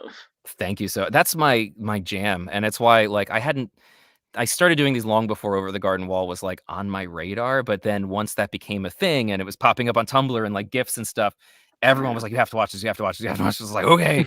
And so, I feel real kinship to that. And like Trick or Treat, the movie, like Mike Doherty has randomly become a friend of mine because of Spoops, because he saw these and was like, how do I get these? And I was like, I'll just give you some. And we both have a similar, like, creepy cute is such an overlooked thing.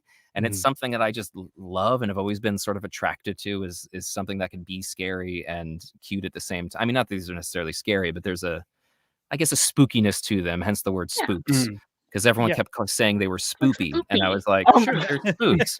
And so then that just kind of organically became their name. And I'm constantly working on more. I don't think the owl's even in that one. And there's another one I'm secretly sculpting now, but I need to pace myself because it's, if I post a picture of it, it may take me a year to finally getting around to actually sending them out. So, because I'm just doing it myself, other than I finally have someone helping me with casting, but it's just someone I know. It's not like a production. It's just, It's all handmade, and it's a lot. These are you shipping them out yourself as well? Yes, like I'm packaging? also like Whoa. packaging, shipping, and yeah, I like hand sign all of them, which I know is stupid, but it's just part of what I do. I have to do it. I have to, yeah. Does it all. Oh, wow. Yeah, these are super cute, and these have Thank like you. These are one of these things where I could see them being like, you know, Halloween cards. I would love that. If you guys know anyone who wants Halloween cards of Spoops and stuff, you let me know, because making these all myself is exhausting. But it is. I love doing it. Like people, it's funny. Like they'll be very kind collectors of Spoops who are like, slow down, you know, like take a break. And I'm like, no, I love doing this. Like it's really fun for me and really joyful. And there's a certain flow state you get into with voice acting or sculpting or with anything, and that's what I experience with these. Is like the leaf took me forever to the one in the bottom left corner. It looks so simple, but just trying to sort of figure out like how deep do the veins go and where should the eyes be placed is like I made so many of those just to try to figure out the simplest stuff can be the hardest because of those reasons. Yeah, the maple leaf and the acorn that are in those other pictures were also just like getting the right slope, because acorns don't really slope like that, but I wanted something that looked like Woodstock sort of from Peanuts, but obviously isn't, because Woodstock's got a big bulbous nose, but it has this like cute S curve that is very appealing, and just so much thought that goes into something that just seems to just be a poop, it just exists. And it's like, but it's like dozens and dozens of hours of me, there's one that I'm sculpting now that I don't think I've ever spent as much time on compared to some others, and it's akin to the bat, where it's something that's kind of real, and so I just every kind of picture I can think of to try to make that look real, but also not be real, because I'm not trying to make an anatomically correct creature. I'm trying to do my own thing, so it's a real mind circus. Yeah, well, even like even the caramel apples that you did, like the way like it drips up with the ghost, but like it's just, I don't know, there's something about it that's just like, this is thank you, appealing to look at. Yay, thank you. It's illogical too. I remember like thinking about that and going, okay, well, it doesn't make sense, but it visually works for me. It's where it like, it just, I don't know, I found that more appealing than doing the opposite, and it would just be messy, and I was like, that just looks right to me. So yeah, because they would conceivably they drip the other way if you were to sit, but don't think about it. Don't think about it. No, because it works. Like just the way the design is, it just works, and it's like, thank you. Again, these are like super cute. I'd love to see animated shorts if you get. Oh my god, I would love that. I've done some like art, like Lori Connolly, who's a friend of mine, who has done like the sticker and stuff that popped up. Like she's done some drawings and things, and I asked her to do a couple little things here and there. So who knows? Hopefully, I am working on some stuff on the side, but with anything you make, you will see whether anything happens with it. It's why people who are like, I'm working on a script, or like at a cafe, you're like, sure, buddy. I don't like to, show my hand before it's dealt. So I'm working on stuff, but we'll see what happens with any of that. It may, Hey, if it's animated, then you can do some voices. I know, that's true. I don't know what they would sound like. Voices for these characters? No, they probably wouldn't. I imagine them like hummingbirds, where they're sort of like, not, if anything, they would chirp, is kind of how I imagine them existing, or, because like if they had voices, that would be weird for me, because I don't, they'd be like little Gizmo or Woodstock kind of from Snoopy is how I imagine them existing. Except maybe the stump. That, like chirps and whistles make total sense for these. Yeah, they're birds, kind of. That's kind of how I imagine them. Is like none of them really have feet. They're just kind of float around like a hummingbird would, even though hummingbirds obviously have feet. Like there's just kind of these weird. When you create a little thing like this, you develop your own internal logic that doesn't really make sense, but you also it's informed by the casting process too. Like how I cast them feeds into how I sculpt them, and vice versa. And so like that's why feet isn't a thing, or none of them have like the undercuts underneath. I don't, they don't then come down to so there's all these other things that then feed into their lore. It's very bizarre, but it's a really fun organic way to make something, because you're limited, and being limited is the greatest thing for making stuff. Yeah, no, 100%. I agree with that completely. And it's just like you can look, like when I look at stuff like this, it's what I love about it is you can already have your own headcanon Yeah. Does that make sense? Like, yeah, and go, I can see the adventures these characters can have. I have friends who have kids who've already created, like, they kind of do like an elf on the shelf with them where they'll like hide them around or be like, okay, we got to give candy to the spoops, and they'll like donate candy, or the parents will move the spoops around like before Halloween to different locations to see what they're up to. And it's so sweet and crazy because they're, it's like with Gambit or something. It's something you make and then seeing people react to it. But especially this, because it's whole cloth, just my thing. And to see kids reacting to them is one of the most, I mean, obviously it's cool to see adults too, because that means a whole other thing. But for kids to be obsessed with them is wild, because there's a handful of my friends who, gave them their kids, and they know now because the packaging looks very specific. They're like, it's a spoop, like freaking out. They'll send me these really cute videos of them just like losing their minds. And I'm like, oh my God, this is so magical, because that's the most pure reaction you can get. As a kid will always tell you what the most honest thing is. I remember when I was younger, this is totally side tangent, I used to teach gymnastics because I did gymnastics. Why not? And there was my mom forced me to get my eyebrows waxed for whatever reason, like to get like here and around here to get my eyebrows waxed when I went to get my hair cut. And I was like, Mom, I don't want to. I was old enough that I should have been like, absolutely not. But I was just like, all right, fine. And it looked awful. Like, it was horrible. And so then I went to go teach these kids. I was like 16. And I guess I must have been 16 because that's when I can get my legally work. And some kid, did you wax your eyebrows? And I was like, no. And I was like, my mom made me. And it's just, they're so honest. But God, I've never done that again. That was the worst. But yeah, kids will, you have like a pimple or something, you're like, you got a big zit. And it's like, so when they react positively, you're like, I did it. I broke through your evil exterior. Yeah.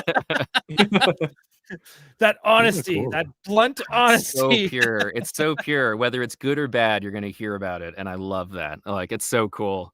We should all be so bold. Well, these are super cool though. I could see them like like on store shelves, like a Target, for Halloween time as displays. And I like, even us or like people with kids can walk by a shelf. I can see these and be like, oh, these would look cool to decorate our house with. Like, I really could see that.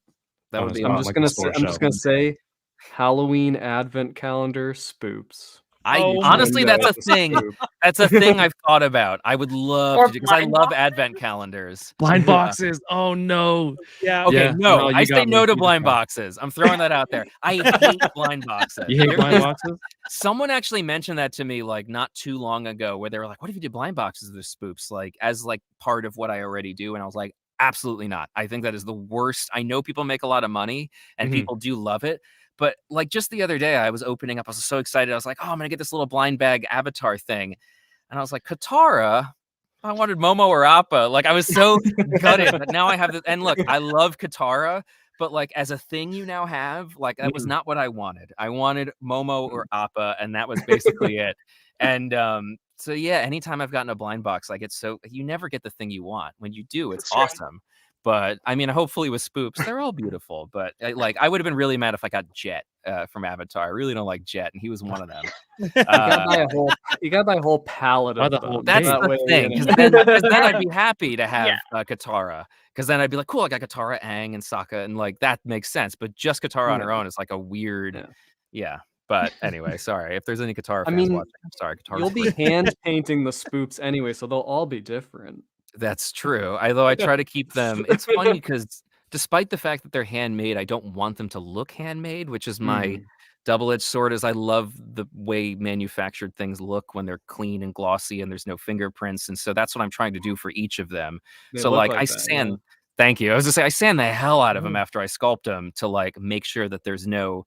I mean, they're imperfect always. There'll always be. That's part of it. But like to a degree, I still want them to feel like a.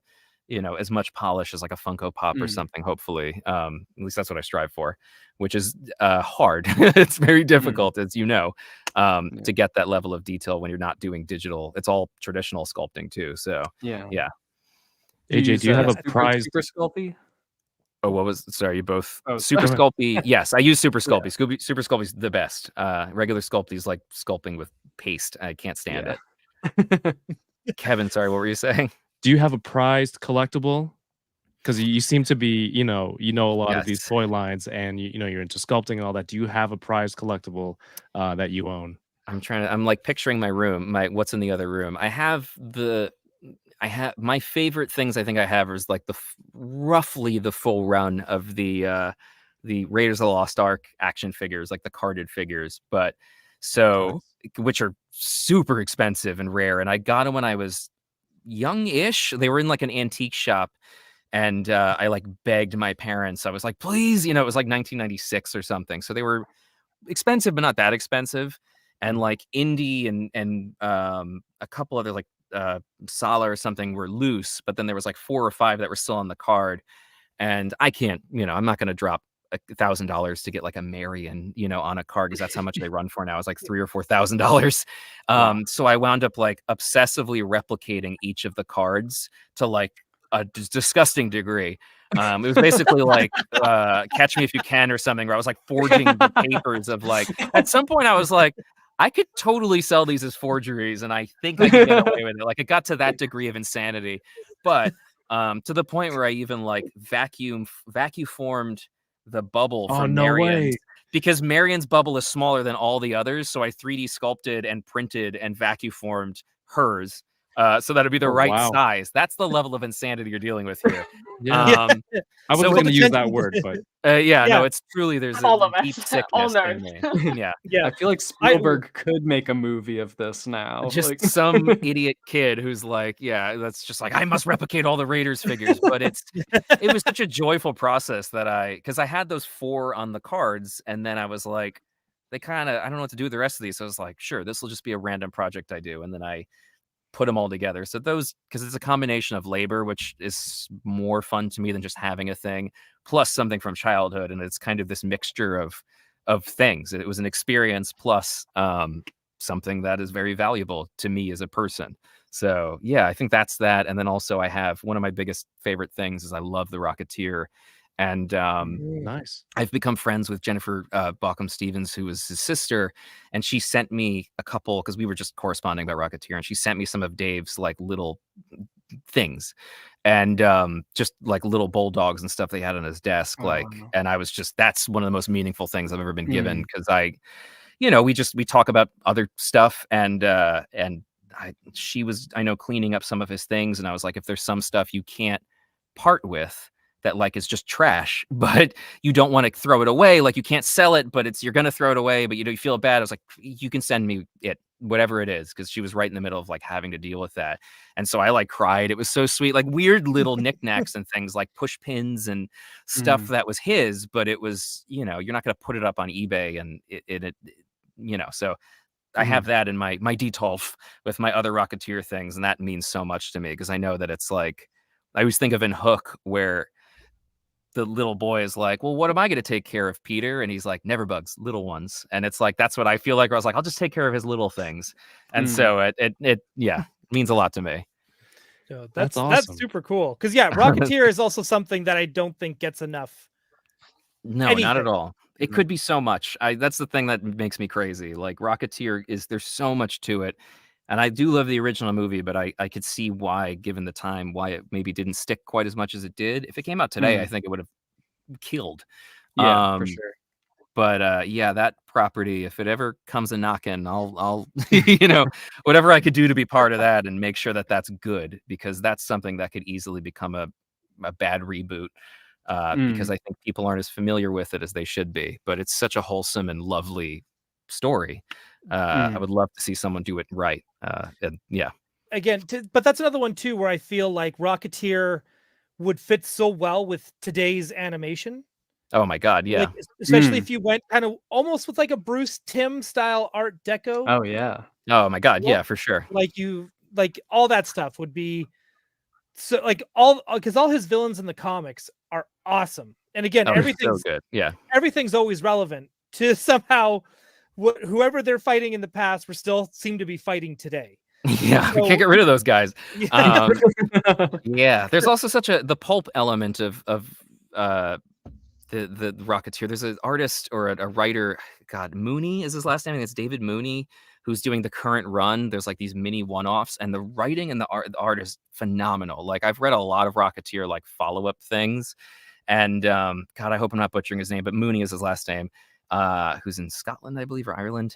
His writing is so spot on. I would wish they would just grab someone like that from comics and just be like, here, make a movie or make a show, because it's just there's a certain amount of like cheesiness or pulp and understanding of that world that I feel like a lot of people don't have. And I think the closest thing you get to that is like the first Captain America, which is Joe Johnston as well, the director of Rocketeer. But like, yeah, it's a thing that I miss, and I love that in the 90s we got a little taste of that with like Dick Tracy and the Shadow and the Phantom, even though those movies are not so good. But I like Dick Tracy. I appreciate Dick Tracy. I have a real strong fondness for Dick Tracy, but actually sitting and watching it is like, it's so painful to me. And I hate saying that because it's so gorgeous, but it is gorgeous. Like just straight up from all the sets, the costumes, makeup, everything beautiful. Across the board is just like the colors amazing. And everything. Yeah. Yeah. And it's having what's his name scream dance in like over and over again at Madonna. And I'm like, oh, get me out of here.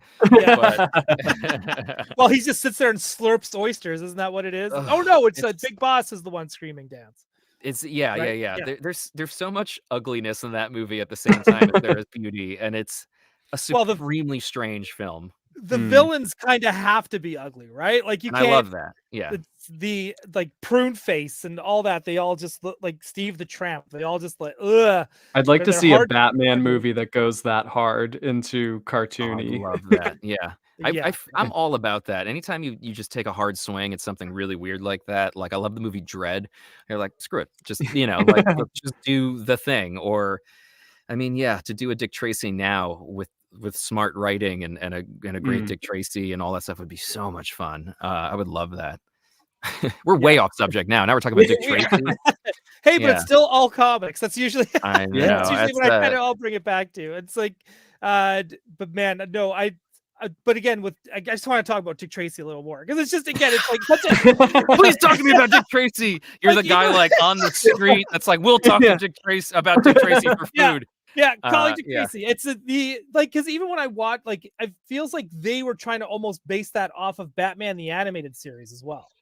Like, was that rooftop fights, or is it the other way around? Wouldn't they it would have been right around the same? Because what 91? So and it was probably inspired by like the Tim Burton Batman, I think. Yeah, because it would have been too late or too early for the animated series. Because when did the animated series come out? Was it 90 then? 90 or 91? Dick Tracy movie, I think it says 1990. And then the animated series was 92? 92, yep. It was 92 during why do I know these things? I can't figure out my taxes or anything, and I could be like, Dick Tracy came out and you would be great at trivia night. Yeah, but only for the most stupid stuff. Have you guys seen the Warren this is one of my favorite things to talk about ever, is the Warren Beatty like Dick Tracy Strikes Back, or like Dick Tracy zooms in. Yeah. Yeah. The most insane thing, if you haven't checked it out, it's Warren Beatty interviewing Warren Beatty as Dick Tracy, but then also I think Leonard Maltin is there interviewing Warren Beatty and Dick Tracy, and they're talking about each other as if they're different people, and like Dick Tracy isn't fond of Warren Beatty, and it's like this really bizarre, surreal thing that only exists because he's holding onto the rights of Dick Tracy, and he just recently, like as of a year ago, did it again, and just as a like loophole so that he can keep the rights, so that no one else can do Dick Tracy. It's insanity, and I love it. I'm so here for it. I mean, it's not that no one else can do anything with Dick Tracy, but it is phenomenally petty and in the best way. I love it because he's not making another movie. It's just let someone else have it, but it's so funny. Yeah, I love it because I'm Dick Tracy. You can't. And he's still got the trench coat and the hat. And, it's a level of gatekeeping that I've never seen. It's he's the king of. He's like the Thanos of gatekeeping but it's also like it's funny. Like I can't be mad at him. It's really amusing, and so I don't mind it at all. Like I hope he does one every year. Yeah. Like where they've just run out of things to talk to, and it's him smoking. Like, I never loved Lips Mahoney or whatever. Like, Breathless Mahoney. Yeah, Breathless Mahoney. Yeah, I like that. Lips Mahoney. Lips Mahoney. There's someone named Lips, right? Or yeah. This is like when I'm Adam West waiting. Batman. I'm waiting on that. Oh, what's that? It was like Adam West Batman on the phone with Commissioner Gordon and Batman at the same time. Remember? And he had the other phone. And then he's like, well, of course, Commissioner Gordon. This is from 66 Batman. Oh, that's amazing. They had a 3-way call between Bruce Wayne and Batman and the Commissioner. I'm going to watch this. I just had this. Please, nothing brings me more joy than this. It's, I think, like Podcast The Ride or someone brought this up on their podcast. It's one of the funniest things, just as a concept, of him holding on to these for dear life. Lips manless. Thank you. Yeah. God, I love it. I love it. It's great. It's phenomenal. Just get him as a goalie to like a great at bit. every like an Olympic level goalie, but it's of Dick Tracy rights. Yeah. No, I love it. Okay, we've been going for like 2 hours. Sorry, yeah, I know. I was like, I can't be in here for 2 hours, but yet we started talking about Dick Tracy. Are you like ready to faint? Like, no, I'm okay. I'll lose water weight. It'll be fine. Why I always wear some kind of like, I'm barely in clothing in here because it's just too hot. You're right. But we can keep going if you want to. If you're good, I should probably retire. Well, we can go for a little bit more, but then I should probably get out of here. We gotta talk about the Dick Tracy Popeye extended universe, cinematic universe. I love that. Rocketeer Shadow, like, oh my god, all those guys together. Might have to do some heavy recasting with some of those, but yes, yeah. I love Popeye too. It's the weirdest movie. But the sets and the costumes, again, it's another fantastic. One of those things like Dick Tracy, right? Where it's and just the Harry Nilsson songs, like they shot that on Malta, and it's still there. That whole set for Popeye still exists in Malta, and it's become this like weird theme park kind of, where you can just go visit people, and there's like a woman who plays Olive Oil with like a heavy accent, and a Popeye with a heavy accent of whatever the Malta accent is, and it's delightful. I love stuff like that. List for sure. It's so great. Yeah, Sweet Haven still exists out there. It's crazy. I'm waiting for those shoes to come back. Those big club we shoes. all are. Just wear them. Just start that revolution. Do we need to get back on track? I'll stick around. So another like 20 minutes or less or whatever. So I don't die in here. Hey guys, let's go back to X-Men for one hot minute then. Okay, let's go to the comic books. Okay. Do you have a favorite story from the comic books? Oh man, that's a good question. Favorite story.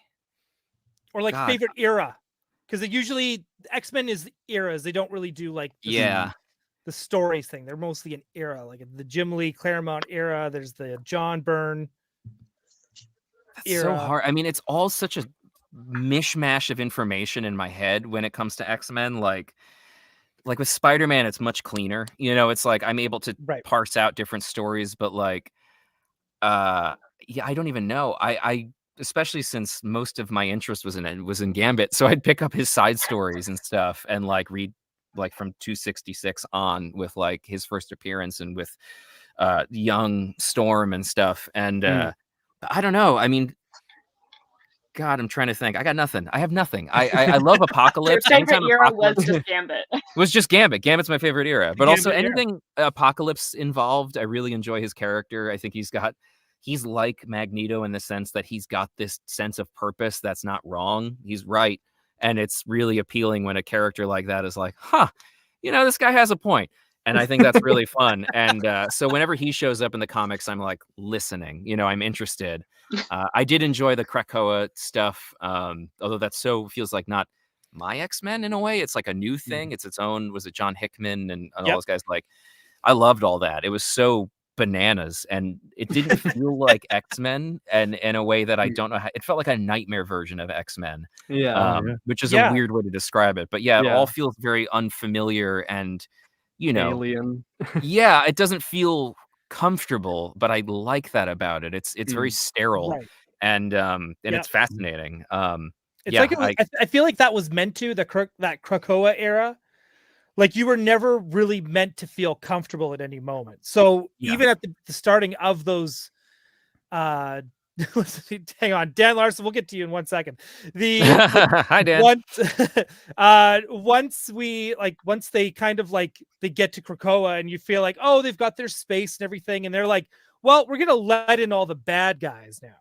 I love we're all that. gonna live together in harmony. Sinister's so fun. That's like my favorite portrayal of Sinister is him being kind of just like batshit crazy, just kooky and weird, and it's like a take that I don't recall ever seeing really in the comics or the cartoons. Is just him being kind of funny. It was really fun, and I love Magic was really fun. I hadn't really been exposed to her character before, so like that and it's the most recent thing. So that's really what, because I read like Ultimates were my like thing growing up. Cool. I feel like I had that.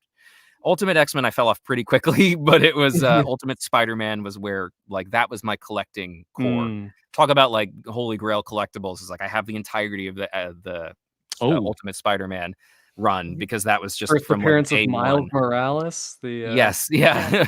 I that was my like comfort comic for me in high school and like middle school, as I was like, this resonates with me at a deep level. When other things like going and watching, the animated series, X-Men animated series was not, I couldn't access that anymore other than like watching recorded VHSs. I turned to that. But Ultimate Spider-Man, that's where Bendis really shined. Like, and I'm Bagley, Mark Bagley, and God, I that art is still the pinnacle to me of like what Spider-Man should look and feel like, but it's also very nostalgic for me. So it's it has that going for it. Bagley's also, he's like my favorite Spider-Man artist as well. Just even when he was his run on Amazing in the 90s, like I look at that, like just the smoothness and the posing. There's a crispness to his like his art style that is just like, it's very welcoming. I agree. And the way he draws hair and like eyes is so distinct. And hands. It's just its own thing. There isn't anyone else that I really so strongly relate to there. It's its own kind of clean 2000s look that was very of an era in a way. But they did an Ultimate Spider-Man run recently. And as soon as I saw it wasn't his art, I just put it down. I didn't care, which just sounds so weird, but it's so part of the experience to me, where I want it to be this. I want it to all be the same. It was so consistent. Like he did, like, has there been, there's very few artists that had that long runs on a book, one book. Like he never missed one character. Right? Like, it's crazy. Yeah, I would get upset when they do like little interstitials where like someone else would animate it and like or draw it. I'd be like, I don't want this, because it became the characters. It's like recasting someone. It looks a specific way. I still feel that with the Ultimate or the Spider-Man PS5 game, where I'm still getting used to like the new Spider-Man. You know what I mean? How they swapped out his face. Were you aware of this? Oh yeah. They had another actor and then they changed his face. Right. It's still like weird to me because I played that first one so many times, and now I'm like, who's this other guy? This imposter. I don't get it. Are you going on to video games and X-Men as well? How are you stoked at all for that Insomnia Wolverine game whenever we get it? Yes, very much so. I'm very curious, and I that team is great, and I mean, a Wolverine game that's a narrative Spider-Man-esque story where it's just a solo. I mean, not Spider-Man as in gameplay, but like its own thing. Right. That sounds great. I mean, like, sign me up. I'm totally in a grounded from what we know. I don't know what we know and what's leaked, so I'm trying to be. I've been doing my best to stay away from any of the leaks because I'm trying to be respectful of what you know what I mean. Because when something leaks, I know with like I think it was God of War or something I was working on. I didn't. You don't say anything until you get the official go, but I was like, what am I reacting to here? Because it's what's the leaked content and what's the official. But as from what I know about what I've seen, whether it was leaked or not, it looks awesome. And I'm super excited for it. Yeah, same here, because Spider-Man 2 for PS5, there were some levels on that to me that were like the closest thing I'll get to a religious experience. I'm just playing through it now for the first time because I was playing Lies of P. Did you guys play that game? It was brilliant. It's like a Dark Souls Bloodborne inspired game, but in some ways, and I hate to say this because I'm such a big Dark Souls fan, kind of ups the game in a way that is like phenomenal. I've never platinumed a game like that before, or I played through it 4 times in a row. I was like, this is a perfect game. And so that's when Spider-Man came out, was when I was playing that. And so now I'm finally getting to it. And I'm like, it's so good. It's so beautiful. Like traversing the city will never get old. Yeah, that whole opening where you're like running from the school. Oh, and yeah. then going to that first main battle. I don't want to spoil anything for anyone that hasn't played. I did see that Sandman stuff was awesome. And yeah. And I was like, to me, that was like where it's like that song. The song was awesome, yeah. And they really took some inspiration from Spider-Verse too. I'm definitely getting that with Miles. Like 100%. They heavily are inspired by that. With his soundtrack, it feels very much so. His soundtrack, the poses, everything just feels like it's pulled out of that. But it was, even when you're like, the music's going and you're swinging there's a point where all of a sudden I remember I'm playing it and I'm like, oh my God, I'm playing this game. I didn't even realize I was playing the game. I'm so into it that I'm just reacting to everything, not even real. It's like when you're driving and then you realize, holy shit, I'm driving. Yeah, how did I get here? Yeah. That sounds dangerous. Yeah. And that's how call the police. Yeah. I shouldn't be inside. Yeah. Right. So that's how it felt. I love that game so much. All right, we're gonna get one last. This is gonna be our last question. Then we'll let Jay. Jay just like. Jay, he messaged me. He had to like restart his computer and hasn't been able to get back in. Oh no! I thought he was like, "This is boring. I'm leaving." Yeah, he's like, "Who's Dick Tracy?" Good questions. Like Jay is such a good interviewer. It's a shame. Yeah, so I didn't even notice he was gone. Yeah, I'm not sure. He just disappeared at some point.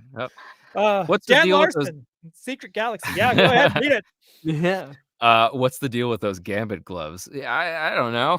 Dan, I don't have a good answer for that. That's so funny. Of all the things you would ask, that's Dan's great. I love his channel, and it's funny because I've been a fan of his stuff for so long. And then when I don't remember how we started talking, but like I was like, I'll do a podcast with you or whatever. And then that's kind of the first time we talked. I will say this about Dan is oh my God. Oh wow, that's the Boba set. That's amazing. I love that. That's amazing. So there's always a fear when you go on a podcast, or at least in my experience, where the people you talk to might be boring. You know what I mean? Which thankfully none of you are. Or, you think that, okay, I've seen someone in a YouTube video but then the actual interaction you're worried is going to be like, okay, they're putting something on. But Dan's great. Dan's so easy to talk to. I feel like I've known him for forever just because he's such a good interviewer and exactly what you see in those videos is what you get, which is just a really super nice guy. But to answer his question, I don't know. And now I'm looking at, they didn't do it right on the action figure. I just looked at this.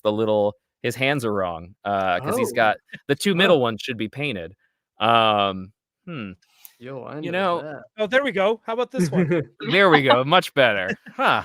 It's like we just up-res from 420 to Why did I put all my X-Men toys away? What did I do? That's 3 stages of Gambit. You had like the kid one. I think that's the small one. I have the Legends and the Legends. I've got Feral Wolverine. You got a love game going on. That's terrifying. I wish I had a fun answer for that, but like I'm trying to think logistically. And I did actually. So it's funny, when I was in New York, because I cosplayed Gambit, the only gloves I had were Gambit gloves, which meant that my fingers were cold most of the time. So it's like I just had, the 2 and the thumb. So it was like I had like cold. Yeah, it was very silly. But a guy on the street. Is it for his powers? Like, is it through touch? Like when he charges something? It has like, to that be skin to... No, it's because it looks cool. I mean, that's the answer. It looks cool. That's it. That's the whole thing. I'm looking at the comic, or I have him on the back of my phone as well. I've got the VHS cover. Awesome! But nice. It's for pickpocketing. Yeah, maybe that's what it is. He doesn't leave fingerprints. I don't know. He always he just steals from the 2 fingers. Pointer at his pinky. Yeah, he's. We'll have to ask. It's Jim Lee, right? So someone just text Jim Lee and be like, "Yo, what's up with those gloves?" It probably just looked cool, and that's it. Yeah. Gosh, that's who I'll get on next on this show. I'll get Jim Lee on, and we'll ask him. He'll know, right? But one of the best costume designers in comics. Period. It's true. It's crazy. Although I've always been curious why he looks so different on the front. The first issue looks so different than what's inside on the cover. He's like got like tiger stripes. It's always been something that I've just been like, that's weird. That's it. Yeah. I dig it though. Dan again, shouldn't his gloves charge when he uses his powers? Like, stop. We need a video, Dan. Dedicate a video. Don't worry about it. That's why. Maybe that's why this guy, he's maybe he can charge it like a I don't know what's that like weird Edison thing, the Tesla coil. Oh, Tesla where it could just jump from thing to thing. I don't know. Yeah. How did he charge Wolverine's claws without cutting himself? Yeah, tell us, please. Come on. Was he holding onto the claws themselves? Well, maybe that's what the gloves are for. Yeah. I don't know. I have no idea because it looks cool and it's fun. That's why. Oh, do we lose you? Ryan, he froze. Oh, another one bites the dust. The stream's falling apart. Hey, you back? Yeah, he's back. Okay. It is. Okay, I'm back. I'm back. I saw that freeze. I was like, oh no, now it's me. No, it's all good. All right. Okay. We made it over 2 hours. AJ, I feel like it. No, we're not going to end it. Like, guys, you still want AJ, you can't stay for the review. I have to go do other stuff. Yeah. We don't have lives. So. Yes, no, you guys go review. Also, I can't do anymore. I can't watch an episode anymore. I'm exhausted, especially if it's the 5th one. I'm like, I can't live through this again. Are you guys doing 6? We're doing 6. Well, have fun with that. I'm not involved. Right. We get to give Allison all the praise in this. Yes, episode. Exactly. She's phenomenal in this. Yeah. Man, again, it comes down to again, I know we're trying to let you go, but man, her voice acting in this, like whoever's directing it has she's leveled up somehow. It's Meredith Lane. Shout out to her because she's the one she's the one that filters us and sculpts us. She's the conductor of this, the John Williams of her Spielberg, I guess, of our sessions. She's the one that makes sure, especially since none of us are in the same room. Like, that's a really masterful skill to have, is to have everything work together. Really hard. But wait, so hold on. So you and Matthew Watterson, you guys are not in the same room when you're quipping back and forth? I mean, in real life, yes, in our day to day when we're bullshitting about other stuff, but not in the show. No, we actually weirdly haven't worked. It's funny, we've recorded together on almost everything else we've worked on, because we've worked on quite a few things together, but not this. He's been my neighbor, my dad. He's been so many things. My friend, because we worked on Jedi Fallen Order, or what's the second one, whatever the second one was, where we were doing mocap together, but we've done a bunch of stuff. Anyway, no, we've never been in the same room for X-Men. Hopefully that'll change one day, but I mean, well, hopefully, very hopefully. I don't know, we'll see one day, maybe. So good. Awesome. Gloveless fingers crossed. I got so sad once I realized after I said that. I was like, oh, one day, and then I forgot. I immediately forgot the situation. I was like, hey, never mind. I guess I did say hopefully, but we'll see. I don't know. Yeah. I'll be waiting by the phone. Yeah, and we'll be waiting by our TVs. It'll be awesome. But yeah, dude, thank you so much for all this time. You've been very generous with it. Yeah, so, of course. This was so much fun, guys. Thank you for having me on. Yeah, and you're welcome here anytime. Well, thank you. Yeah, hopefully, maybe one day, if 10 seasons from now, they're like, we got another character for you. Yeah, Xavier's brother, Jojo. Well, hi, everybody. I just want to come on and just talk X-Men. If there's other kind of if they ever do a movie announcement, or if they do. Oh, there's what is it? May 22nd, Disney Plus X-Men 97 Gallery. They're doing the behind the scenes. Oh, cool. Oh, hell yeah. That's cool. I should hopefully be in that. I don't know. We'll see. But that's the behind the scenes thing, right? Yes. Yeah. That's the making. Okay, well, I don't think I'm spoiling anything by saying I should hopefully be in that as a human being. As my experience, I don't know if there's anything that I'm spoiling by saying that, because I did do some kind of weird interview that I was like, what's this for? So maybe it was for that. I don't know. We've done a couple things like that where I'm like, what is this? And then no one tells you, and then it's suddenly on the internet. And then it just shows up. Yeah. I'm curious if they're going to actually mention Jim Lee and some of the other writers and artists at all, because some work some work for DC, the competition in a big way. So it's interesting. And this is the assembled thing, right? They do assembled. I think gallery is Star Wars, but yes, assembled. Man, that's super cool. Well, I hope I'm in that, or at least maybe they snuck like a cheeky camera in while I was recording and I wasn't aware. That'd be really neat. I hope so. That'd be really cool. I can't imagine them not acknowledging Gambit. I'd be very excited. So yeah, I've watched most of those. They're really cool. I love behind the scenes stuff. So anyway, sorry, I should go. All right, thank you guys for having me on. I'll just start talking about how much I love like those Lord of the Rings DVDs, huh? All right. Thank you so much. Yes, thank you guys for having me on. All right, good luck with the rest of this. Goodbye, Dan Larson. All right, have a good night, guys. Good night. Awesome. Have a good night, AJ. All right, bye. Awesome. Well, everyone still, please stick around. We're not quite done. I didn't expect this to go for 2 hours. If any of you, Alex, Kevin, Alice, if you're tired and you need to go do other stuff, let me know. And it's totally fine. This went. I mean, look, we'll see how it progresses, but ooh, yeah. That's very nice. Storm figure. Are you doing the episode now? Yeah, let's do it. Wait. Give me a second. I need to grab a drink. My last drink is gone, and I need another one. Give me. Yes. If anyone needs to go have a refresher, now is the time. I'm doing okay. Yeah, I think I'm gonna call it. But that was awesome, man. No, I'm glad you were here for it. I'm glad. Just to hear he's such a big nerd like all of us, and not just to be a fan, but getting in.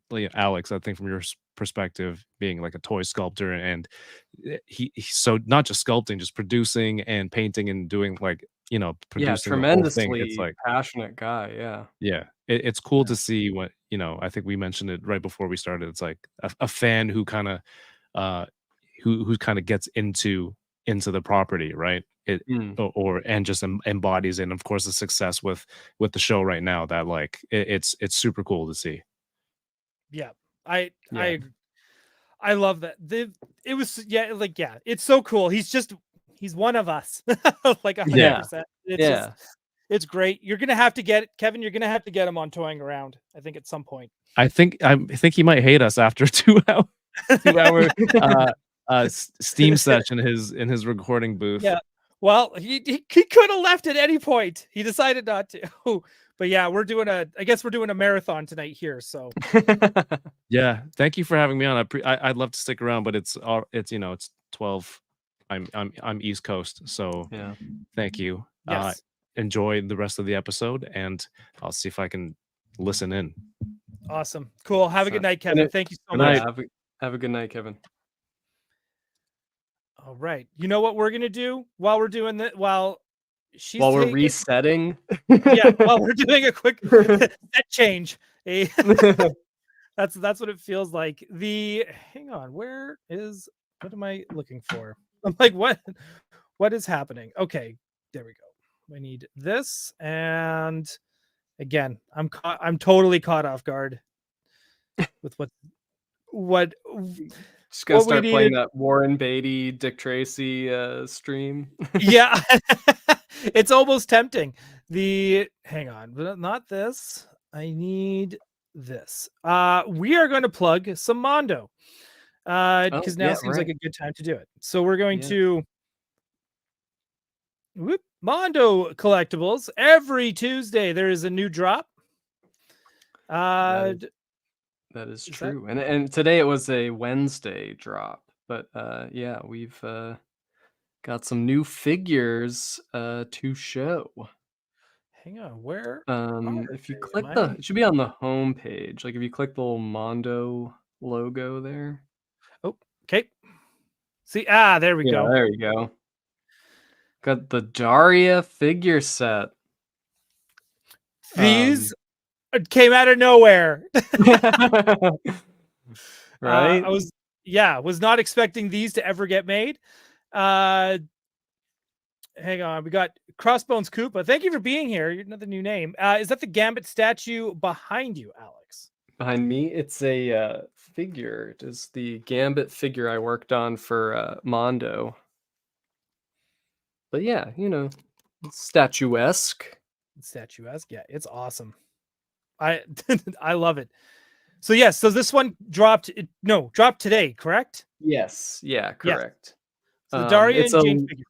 It's a limited edition, so or the version that comes with like all the different accessories and stuff is limited edition. So, get it while supplies last. If you want it, don't sleep on it. Yes. And yeah, these are. Yeah. Go ahead. I'm just so pleased with how these came out. They're sculpted by a extremely talented sculptor, Vivian Kasha. She's on Instagram. Seek out her work. She does like amazing, perfectly accurate, like cartoon animated sculptures, and like that's like doing super accurate 2D, translating from 2D to 3D is so challenging and so difficult, and she just makes it look totally easy. Like, but they just look perfect from every angle, and she does like all, she does like Chuck Jones, Looney Tunes stuff, Disney stuff, like she's just like a whiz at it. And yeah, this is like Hector Arce is like this was like his he was like, we gotta do Daria stuff. Like if we can do a Daria figure set, like it's never been done. It's iconic. It's a great show, and yeah, so I love these pictures, like the photography and so like just seeing the two of them together, like there's just something really like graphic and cool about it. Yeah, these are awesome. I dig these a lot. They went over really popular on Toy Anxiety last night. Oh, cool. Yeah, because I mean, it's a different, like it's not like a show or a demographic that's like served that much in the action figure world, so cool to get to do it. Bye, you're not here anymore, but bye if you watch the playback. Yeah. Matic Mike, you did work on the Batman animated series Phantasm, correct? I did indeed. Right. I've just got all my show and tell stuff here. Ooh. Yeah, I sculpted. That's a really cool one. Sculpted Phantasm, and talk about like so like again, like sometimes the simpler design is, the harder it is to do, because it's like every little line and detail counts. And this Phantasm has the swappable Andrea Beaumont torso for the unmasked look, which I'm really glad we got to do. That's awesome. Okay, should we get to this? Let's get into this. I've got maybe half an hour in me. So okay, this will be the quickest review we've ever done. After I did all this homework, guys. Well, hey, if you're gonna do homework for any time, I think tonight was the best time. So I'm gonna start off with one quick question for Alice. What did you think? Like, what do you think of everything so far? This is all pretty new to you, is it not? Yeah, I mean, look, again, my only X-Men kind of experience was the films, right? I watched essentially all the films, all the old films at least. Some of the newer ones, I might have missed one or two here and there, but I've seen the comic, I hadn't read it though, and I hadn't seen the cartoon.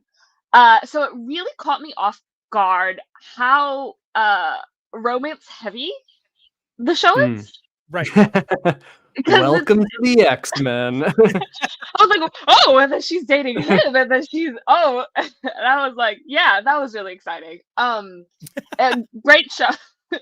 A great animation, at least the new one, very, very well animated. The old ones, the earlier seasons, also very well animated, but like amazing job on the animation. I was nerding out about like how well they choreographed it, how well I could see how they budgeted their like episodes. I was like, oh yeah, that's where they spent a little extra there. And I also, again, coming from the movies, I did not realize they had accents. Oh, okay. I was like, Rogue is Southern? Oh, I was like, oh man. Yeah, yeah. And I was like, weird. And I was like, Storm has an accent. And I was like, yeah, it was very interesting. And it took me a second. I had to like take myself out of the movie mindset and be like, no, this is not the same thing. You can't just keep assuming like whatever it was in the film is necessarily what it is in the show. Like it's its own kind of thing. And then once I kind of got my mind out of that headspace, yeah, it was a really good time. I enjoyed it. Yeah, I think that's the one thing that I remember when those movies came out, and I was like, I wonder if she's gonna do the accent, because it was all like they did all the casting announcements. Yeah, and I was like, oh, she'll do it, and I was like, where's the white stripe in the hair? Yeah. Where's the accent? Like it was like, why is she playing the Kitty Pryde role? What's going on here? Like, you can't fly. She's not super strong. Like right, that's the thing. I was like, she can fly. I was like, also, I will say they don't do the redheads justice in the films. There are so many redheads in the cartoon, and I've seen them. I've seen them. Like I haven't read the comics, but I'd seen their designs, and I always thought the comics and the cartoons do redheads so much better. I know it doesn't look like that in real life, but like I feel like they could have emulated the feeling better. Well, that's the thing. I feel like the movies are like so, because you know they're like certainly like the original movies, like superhero movies were not that common. Like it was not like, you know, you had like Batman, Superman, that was people's like awareness of like a comic book thing. So I think there's a lot of like trepidation of how do you adapt that into live action and not have people think it's like silly or, you know, be, you know, alienated by it. Like, and so yeah, like I remember like at the time people were like, oh, Femke Janssen, like she doesn't have like the bright like flame red hair. It's like more of just like a natural red hair. But it's like, you know, they were trying to like, you know, acclimate people to a world that's a little bit heightened, you know, but is still pretty much grounded in reality. Yeah, that's true. I was excited for that movie. Like I remember like just we're getting it. I was like, I'm so excited. We're just getting it. I don't care if they're all wearing Matrix costumes. We're lucky Cyclops had his visor, because you know that's probably like the biggest reach of that movie is that they gave a guy like a, you know, instead of just like sunglasses or whatever. Like they did something. Go ahead. One thing about the visor though is he needs to get some kind of elastic band thing. Like he gets those things knocked off his face way too often. He's like the Velma of X-Men. Yeah. Except when he does open his eyes, he throws you through a building. It's true. It's true. It's the best. Okay, I want to talk about, we're going to get into this. This is Life Death Part 2. Mm-hmm. This is the Storm's journey that we are going through. And one of the biggest things, which was like, also like we should have saw it coming. It was heartbreaking for me, but all of a sudden the opening starts and there's no Gambit title card. There's no Magneto title card. Yeah. And it was like, but you do get, we did get this. That makes up for it, kind of. Yeah. Which again, coming from a movie, just another quick side tangent, movie watcher, they do Nightcrawler so dirty in the movies. He has his own Nightcrawler film, which I've seen before, and in the X-Men. They look weird. I always thought he was like a weird character, but he looks so cool in the comics and in the show. Yes. Yeah. Yeah. Like, and he just kind of kept going, my name is Kurt Wagner. Like he just kept, I'm the Incredible Nightcrawler. He kept saying that over and over. And they like, the Nightcrawler that's in this show, in this season, this X-Men 97, where he's the fun-loving swashbuckler, happy to see his friends, that guy, like, this is the Nightcrawler we all wanted. Yeah. You know, like, this is the Nightcrawler that, like, when we all say we're all Nightcrawler guys, this is what we mean. It's this guy. It's this guy. So it's very exciting. I love that they use the font from his 1980s miniseries. Yeah. Spin-off. Come on, that'd be a great spin-off. With the Bamfs and everything. Yeah. The Bamfs and Dark Bamf and all of that. It was so good. This was in the opening as well. Yeah, one man's and again, worth. Yes. And what's so great about this episode to me, like, just so Alice knows as well. So in this episode from the original series, these are like, this is Bishop's future.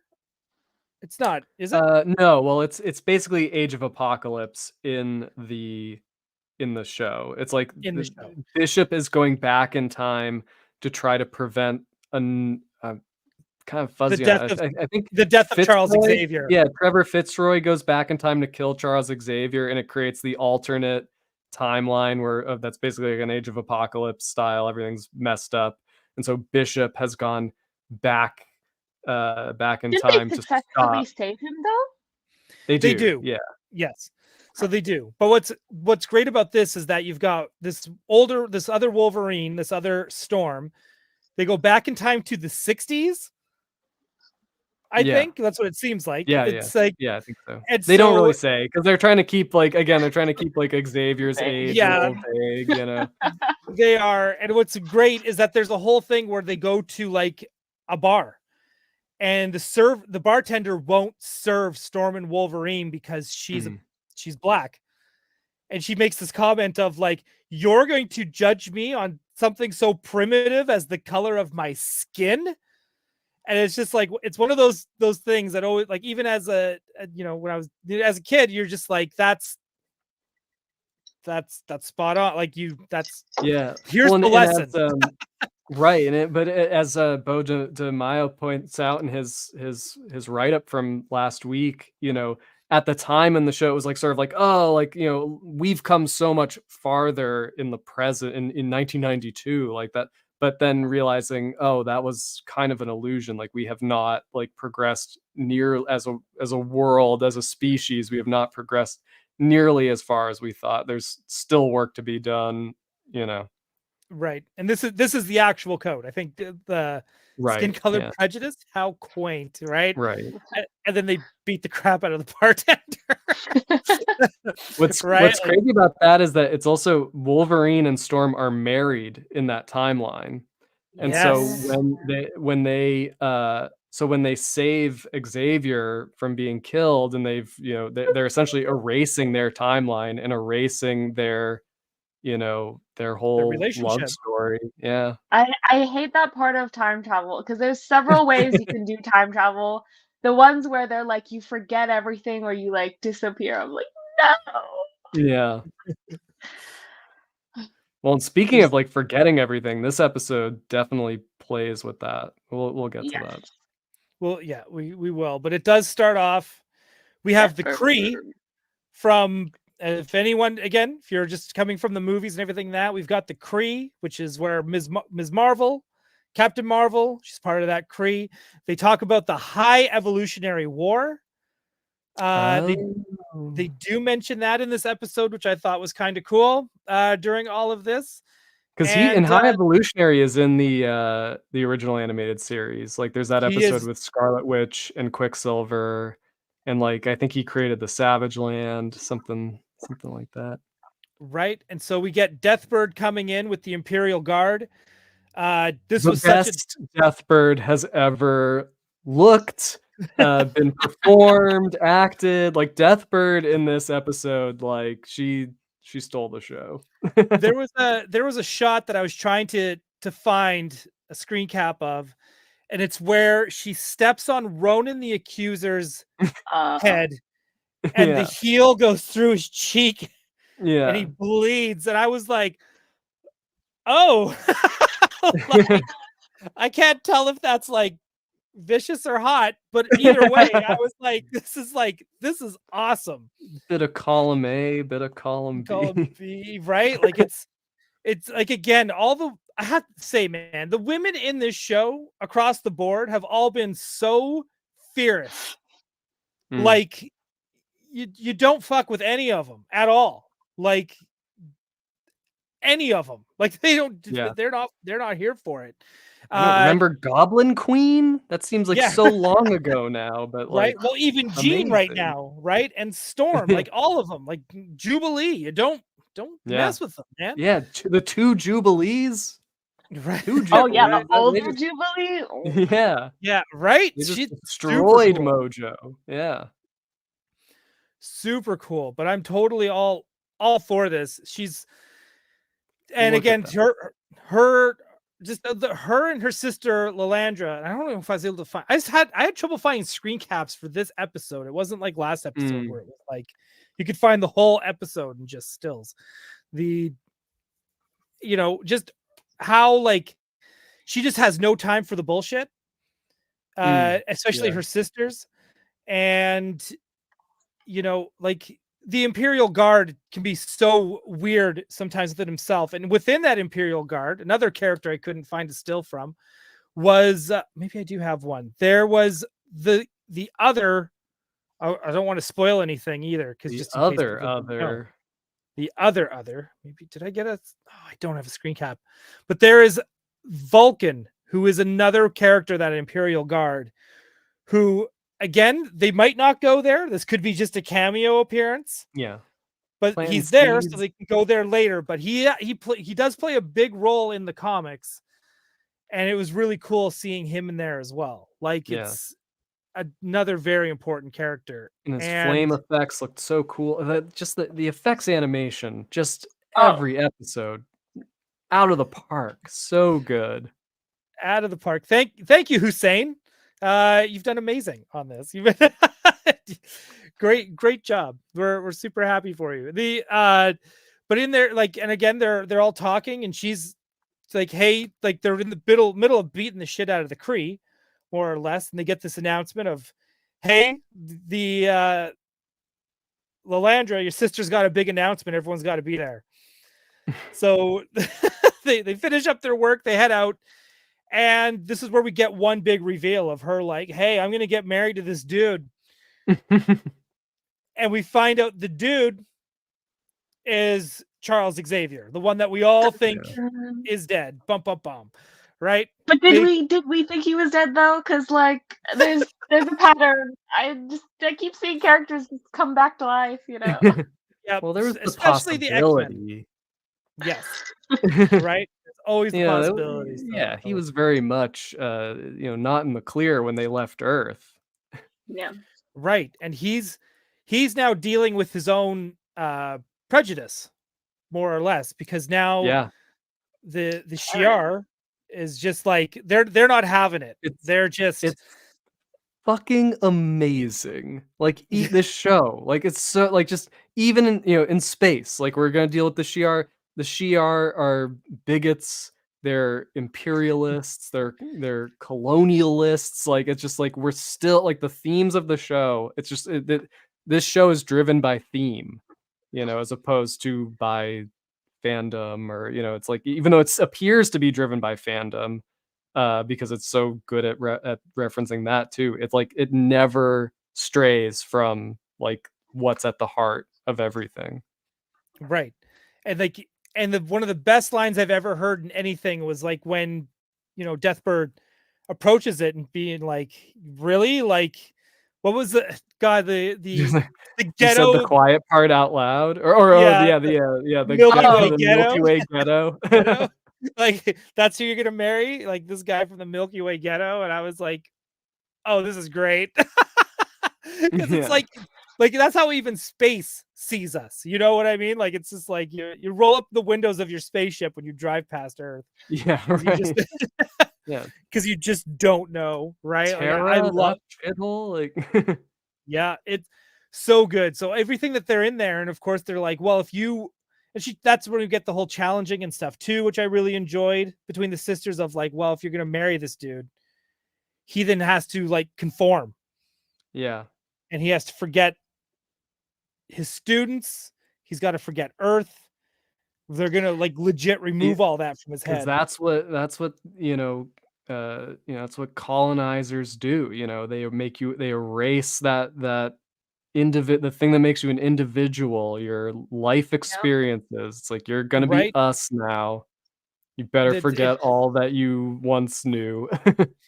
Well, it's like the schools they used to have here, right? With the colonizers, and they were literally baby snatching First Nations kids. Yeah. right? Like they did that in Australia too. Yeah, it's just yeah, and that's I feel like that's kind of like what like the residential schools, that's what they're called. And I think that's what they're like. I feel like that's something that they were referencing with this as well. Because again, it's all part of the same thing, right? It's all part of that same theme, right? And that's when he decides he's gonna, take him to school themselves. Like, hey, you're all being jerks. Let's talk about it. Alice? Literally takes him to school. Before we move past it, like, what did you guys think about his thought process behind the memory erase thing? Because I was like, I don't know if I would erase all my memories for my partner. I don't know if that would I don't know if I could do like that. you would ever even go a little bit down that road. Just I'm like, if my partner was like, hey, we're meeting the parents or something, but you have to let go of all of your culture, like, I don't want you to do it, but like my family, I would be like, I don't know, this might be a deal breaker. Yeah, I agree. Right? Like, I definitely have known people who have dated someone who don't like their best friend. I've seen that, but that's different. This is like this show does. I felt like this episode did a good job of like laying out the stakes of that, because like you have to you believe that like they're really in love, like they truly love each other. They are truly each other's chance for like personal happiness. But she obviously doesn't want him to have his memories erased, but that is the condition of her people for them to be together. And like she said, it's like, I would just walk away. Obviously, you just walk away from the throne. You'd say like, no, we're not doing that, But then she said, if I leave the throne, my sister will take over, and basically the galaxy, she'll be 10 times worse than my crazy brother who almost destroyed the galaxy. So it's like the stakes are literally on like it's like the fate of the universe is in the balance. So it's like, so it is this moment of like, the only way we can be together is through this like sacrifice. And so that's like enough that like Xavier like will at least entertain it. Like he doesn't go through with it, obviously, because it is asking too much. But at least like the show did its like due diligence of being like, well, they love each other, and like this is the crazy circumstance around it. Right. And she makes that point too, where she's like, I know you're worried about your students, but she's like, but isn't the whole point of like having students is so that they can be let go and do their thing and graduate? And he's like, well, a teacher only stops teaching when there's nothing left to teach. Right. And he's like that, which had me thinking in my head, then why are you here? Right? Like, get your ass back. Yeah, well, because he doesn't. Well, but that's the thing. Like, this episode ends with him learning, holy shit, do they need me back on Earth? Like, they haven't learned a single thing. I know we were talking. Yeah. Right. And that's like right before this too. And like another thing I want to bring up in the because I know we're talking a lot about the Imperial Guard, but before we get to that ending on here, I want to say I love the continuity between like, I didn't think they were going to do any kind of like continuity stuff between the MCU at all, as far as visuals and looks. But when we see, right. Yeah, when we see Forge doing magic, I was like, whoa. Yeah. I did not see this coming, and I loved it.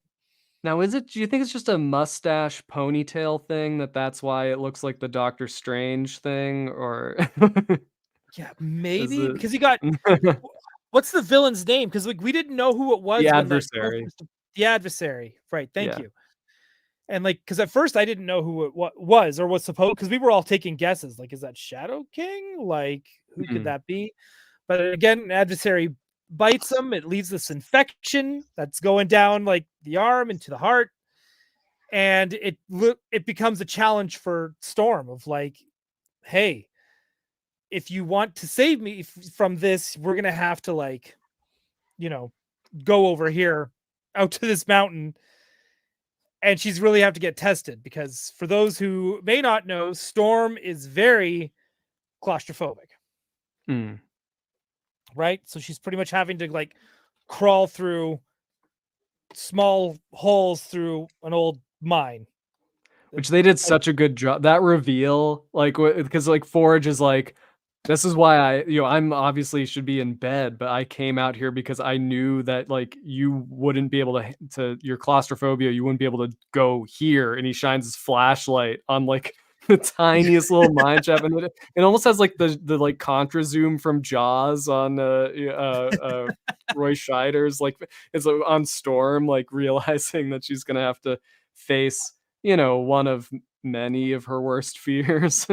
Yep, and we get a huge payoff with it as well, right? Because this is the moment where she kind of just, she feels her power return. Yeah. So not only does she get the stuff that she needs to save Forge, we get this awesome, again, another magical princess reveal. I can't believe they went here, but like so awesome. This is like one of her most iconic costumes. Well, I've said like when we watched the Pride of the X-Men, like, so Storm for me is always going to be the like Jim Lee design. That's what I think of Storm. But like, you cannot deny that like this isn't one of the best superhero costumes designed. Like, it's just it's so iconic. It's so like graphic, Yeah, this was again, Tartharian makes a good point. Yeah, and the magic hair growth. Like, again, that's like, I didn't even question it.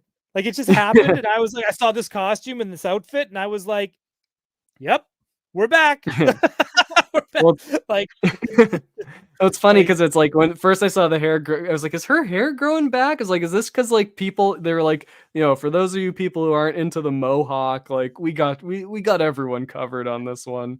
Then when you saw the like tiara form, I was like, "Oh damn, they're really going here." Yeah. And that whole moment of her like flying through like a canyon and over the water and seeing her reflection and looking at herself. I think I got still that, but it was it's almost like it's like she's been reborn, and right. or it's like, because it's like this costume and like this version of this like early like proto Storm. It's like this was her like in her like goddess days. This was like early days of the and if you're familiar with the comics, that like the connotations are there. It's like her early days were really being that like goddess of the earth, and she was worshipped as a goddess before joining the X-Men. So like she like kind of fully believed that was true, and then being with the X-Men and the experiences that she encountered like slowly kind of tamp down or suppress that like goddess instinct, and that's very much what this like whole moment is about, is like her rediscovering that like her inner Storm. Right. And like, well, even that one point she does like the whole like 3 tornadoes, right?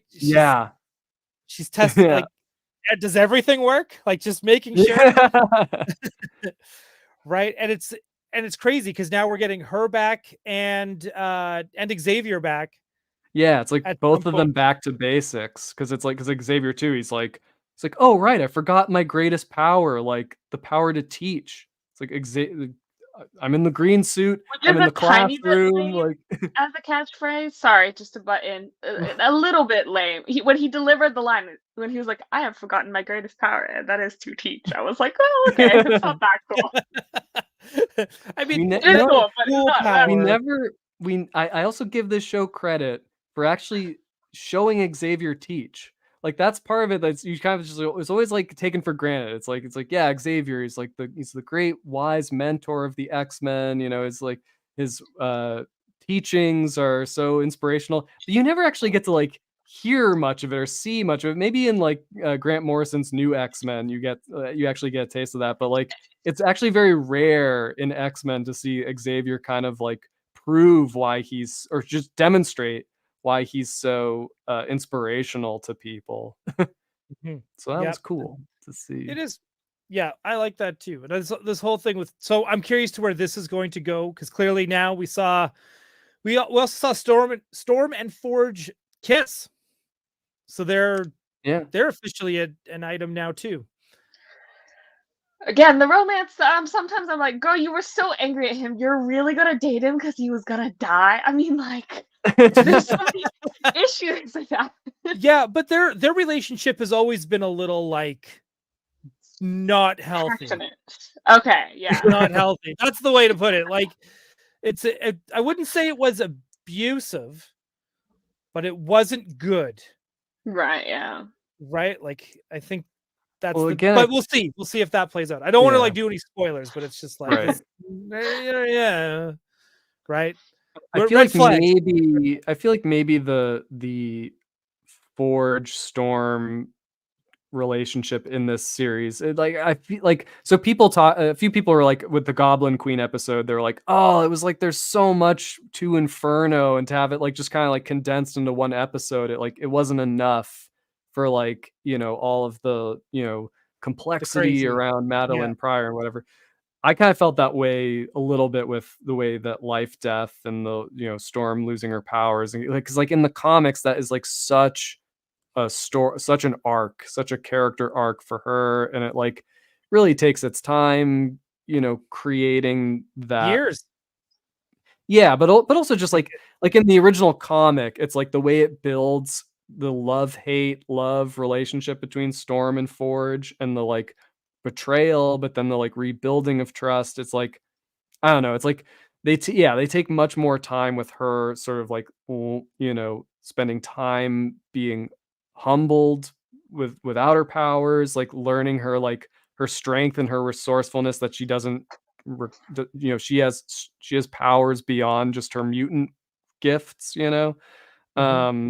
and I mean, like, she leads the X-Men for like years without powers, right? So like, it was definitely like, in this, they obviously had, they were trying to get as much of that into a short period of time, but certain things that don't make as much sense, where it's like, well, why do she and Forge really, like, did we really see them bond really the way you'd expect? Like, what's they that? just met at the bar. They had like a time Yeah. skip. They met at the bar, and then they skipped right to living together, and then they kind of skipped to the reveal of him being like the original creator. It was like very quick. Like, Yeah, you were kind of like, I don't feel the same level of empathy because we haven't really seen anything. Yeah, you have to just assume it happened off screen or in between episodes. And I think same thing with her, like when she overcomes literally her demons, when she overcomes the adversary, and she sort of like realizes that she's the one who's been holding herself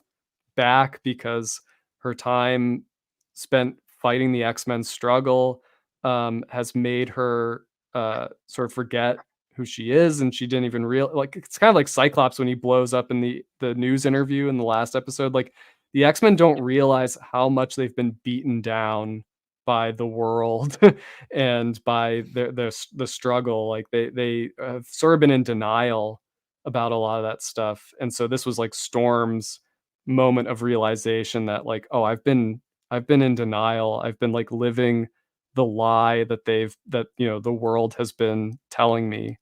And that's a great epiphany, and that's a great character arc, climax, resolution, whatever. But it felt like it was like really, like, we didn't get to really see that growth, like, it just sort of, we understand it based on the dialogue, but like you said, Alice, like, you don't necessarily feel it as much as if you built those pieces up over time. We're gonna skip quickly, and then we're just gonna move quickly, just because we got to get through this. I want to go. Talking after me, like no, you guys. It is late. I'm so used to doing 1 hour streaming, like 1 hour streams, and this is like special. This is a marathon for me. Yeah, XL. This is an extra large one. So we go from like Storm getting her powers back. We go back up to space. So this is back when he's still in the school, and he gets this vision of death. Which is really cool. Cut. I like that scene when they like just morphed into skeletons. I was like, ooh.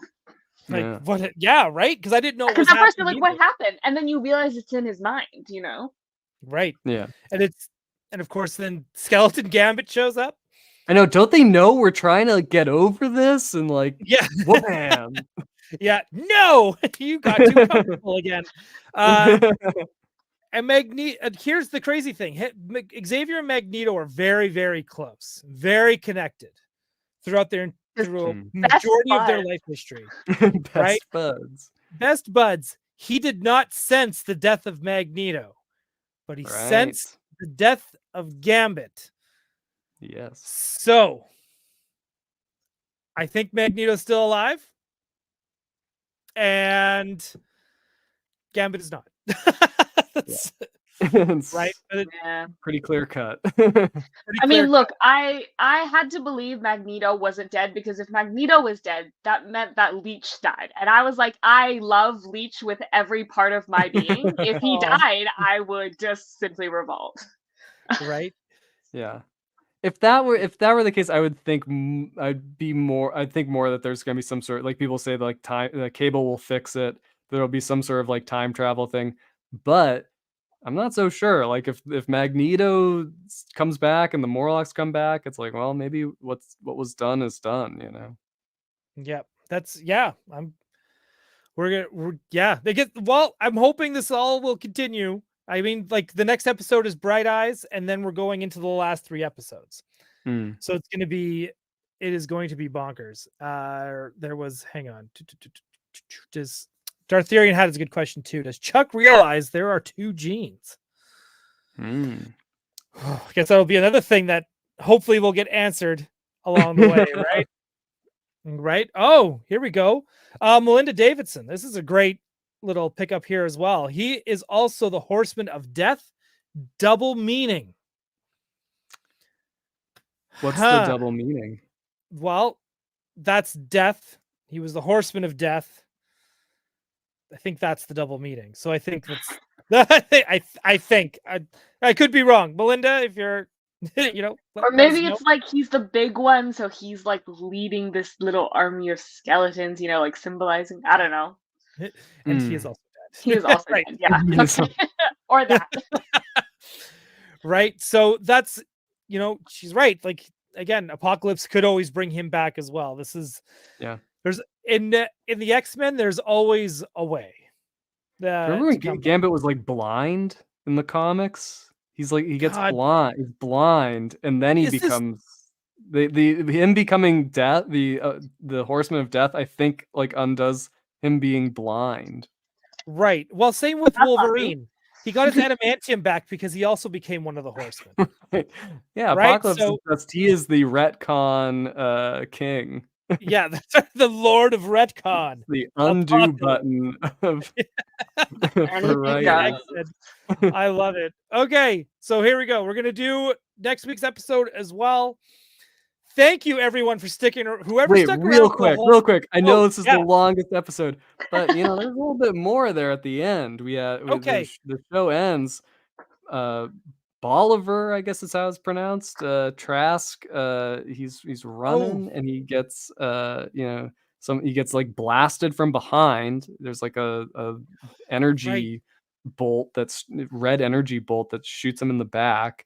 He falls down. He's like, if I had known that you were going to use my DNA to send Master Mold to Genosha, I never would have gone along with it. And you like realize the mastermind behind the Genosha attack is Sinister, which is in keeping with the mutant massacre from the comics, which was orchestrated by Sinister for his sinister genetic experiment deeds. Right. And I quote, because I wrote down some funny quotes. The most evil man to have ever existed, unquote. Right. Yeah. And it applies here. No, that was a great stinger for the end. Because again, we were all going like, are they bringing in Cassandra Nova? What's happening? Yeah. Right? Oh yeah. I thought for a second it could have been that, but I mean, Sinister is the king of like emerging from the shadows at the end of something. Like I feel like every episode ends with like Sinister's just like that little red diamond showing up in the darkness, right? Like it's just but also just retreating into the darkness, like that the episode with Nathan, he just like backs into a corner and then he's gone. Like a lot, you know. That's kind of funny if someone just took a flashlight. He's just there. Yeah, exactly. He's just there. He's hiding, like, I didn't think you'd. I love he always has some line that's like, "To do so would be sinister." He's such a lame person for like how cool he is. Homer in the bush, going back in the bushes. Yeah. That's exactly what it is. Yeah. No, that is awesome. There's the shadows are my bushes. In fact, they are sinister. I love it. Okay, this is it. We are like legit at the 3-hour mark. So anyone who stayed throughout this whole thing, congratulations to you. Well you done. Made it. You did it. If you're only official Gotham City Tonight champions. That's right. And you know, thank you, Alice and Alex, for sticking around this whole time too. Like, you know, it means Ryan, a lot for sticking around too.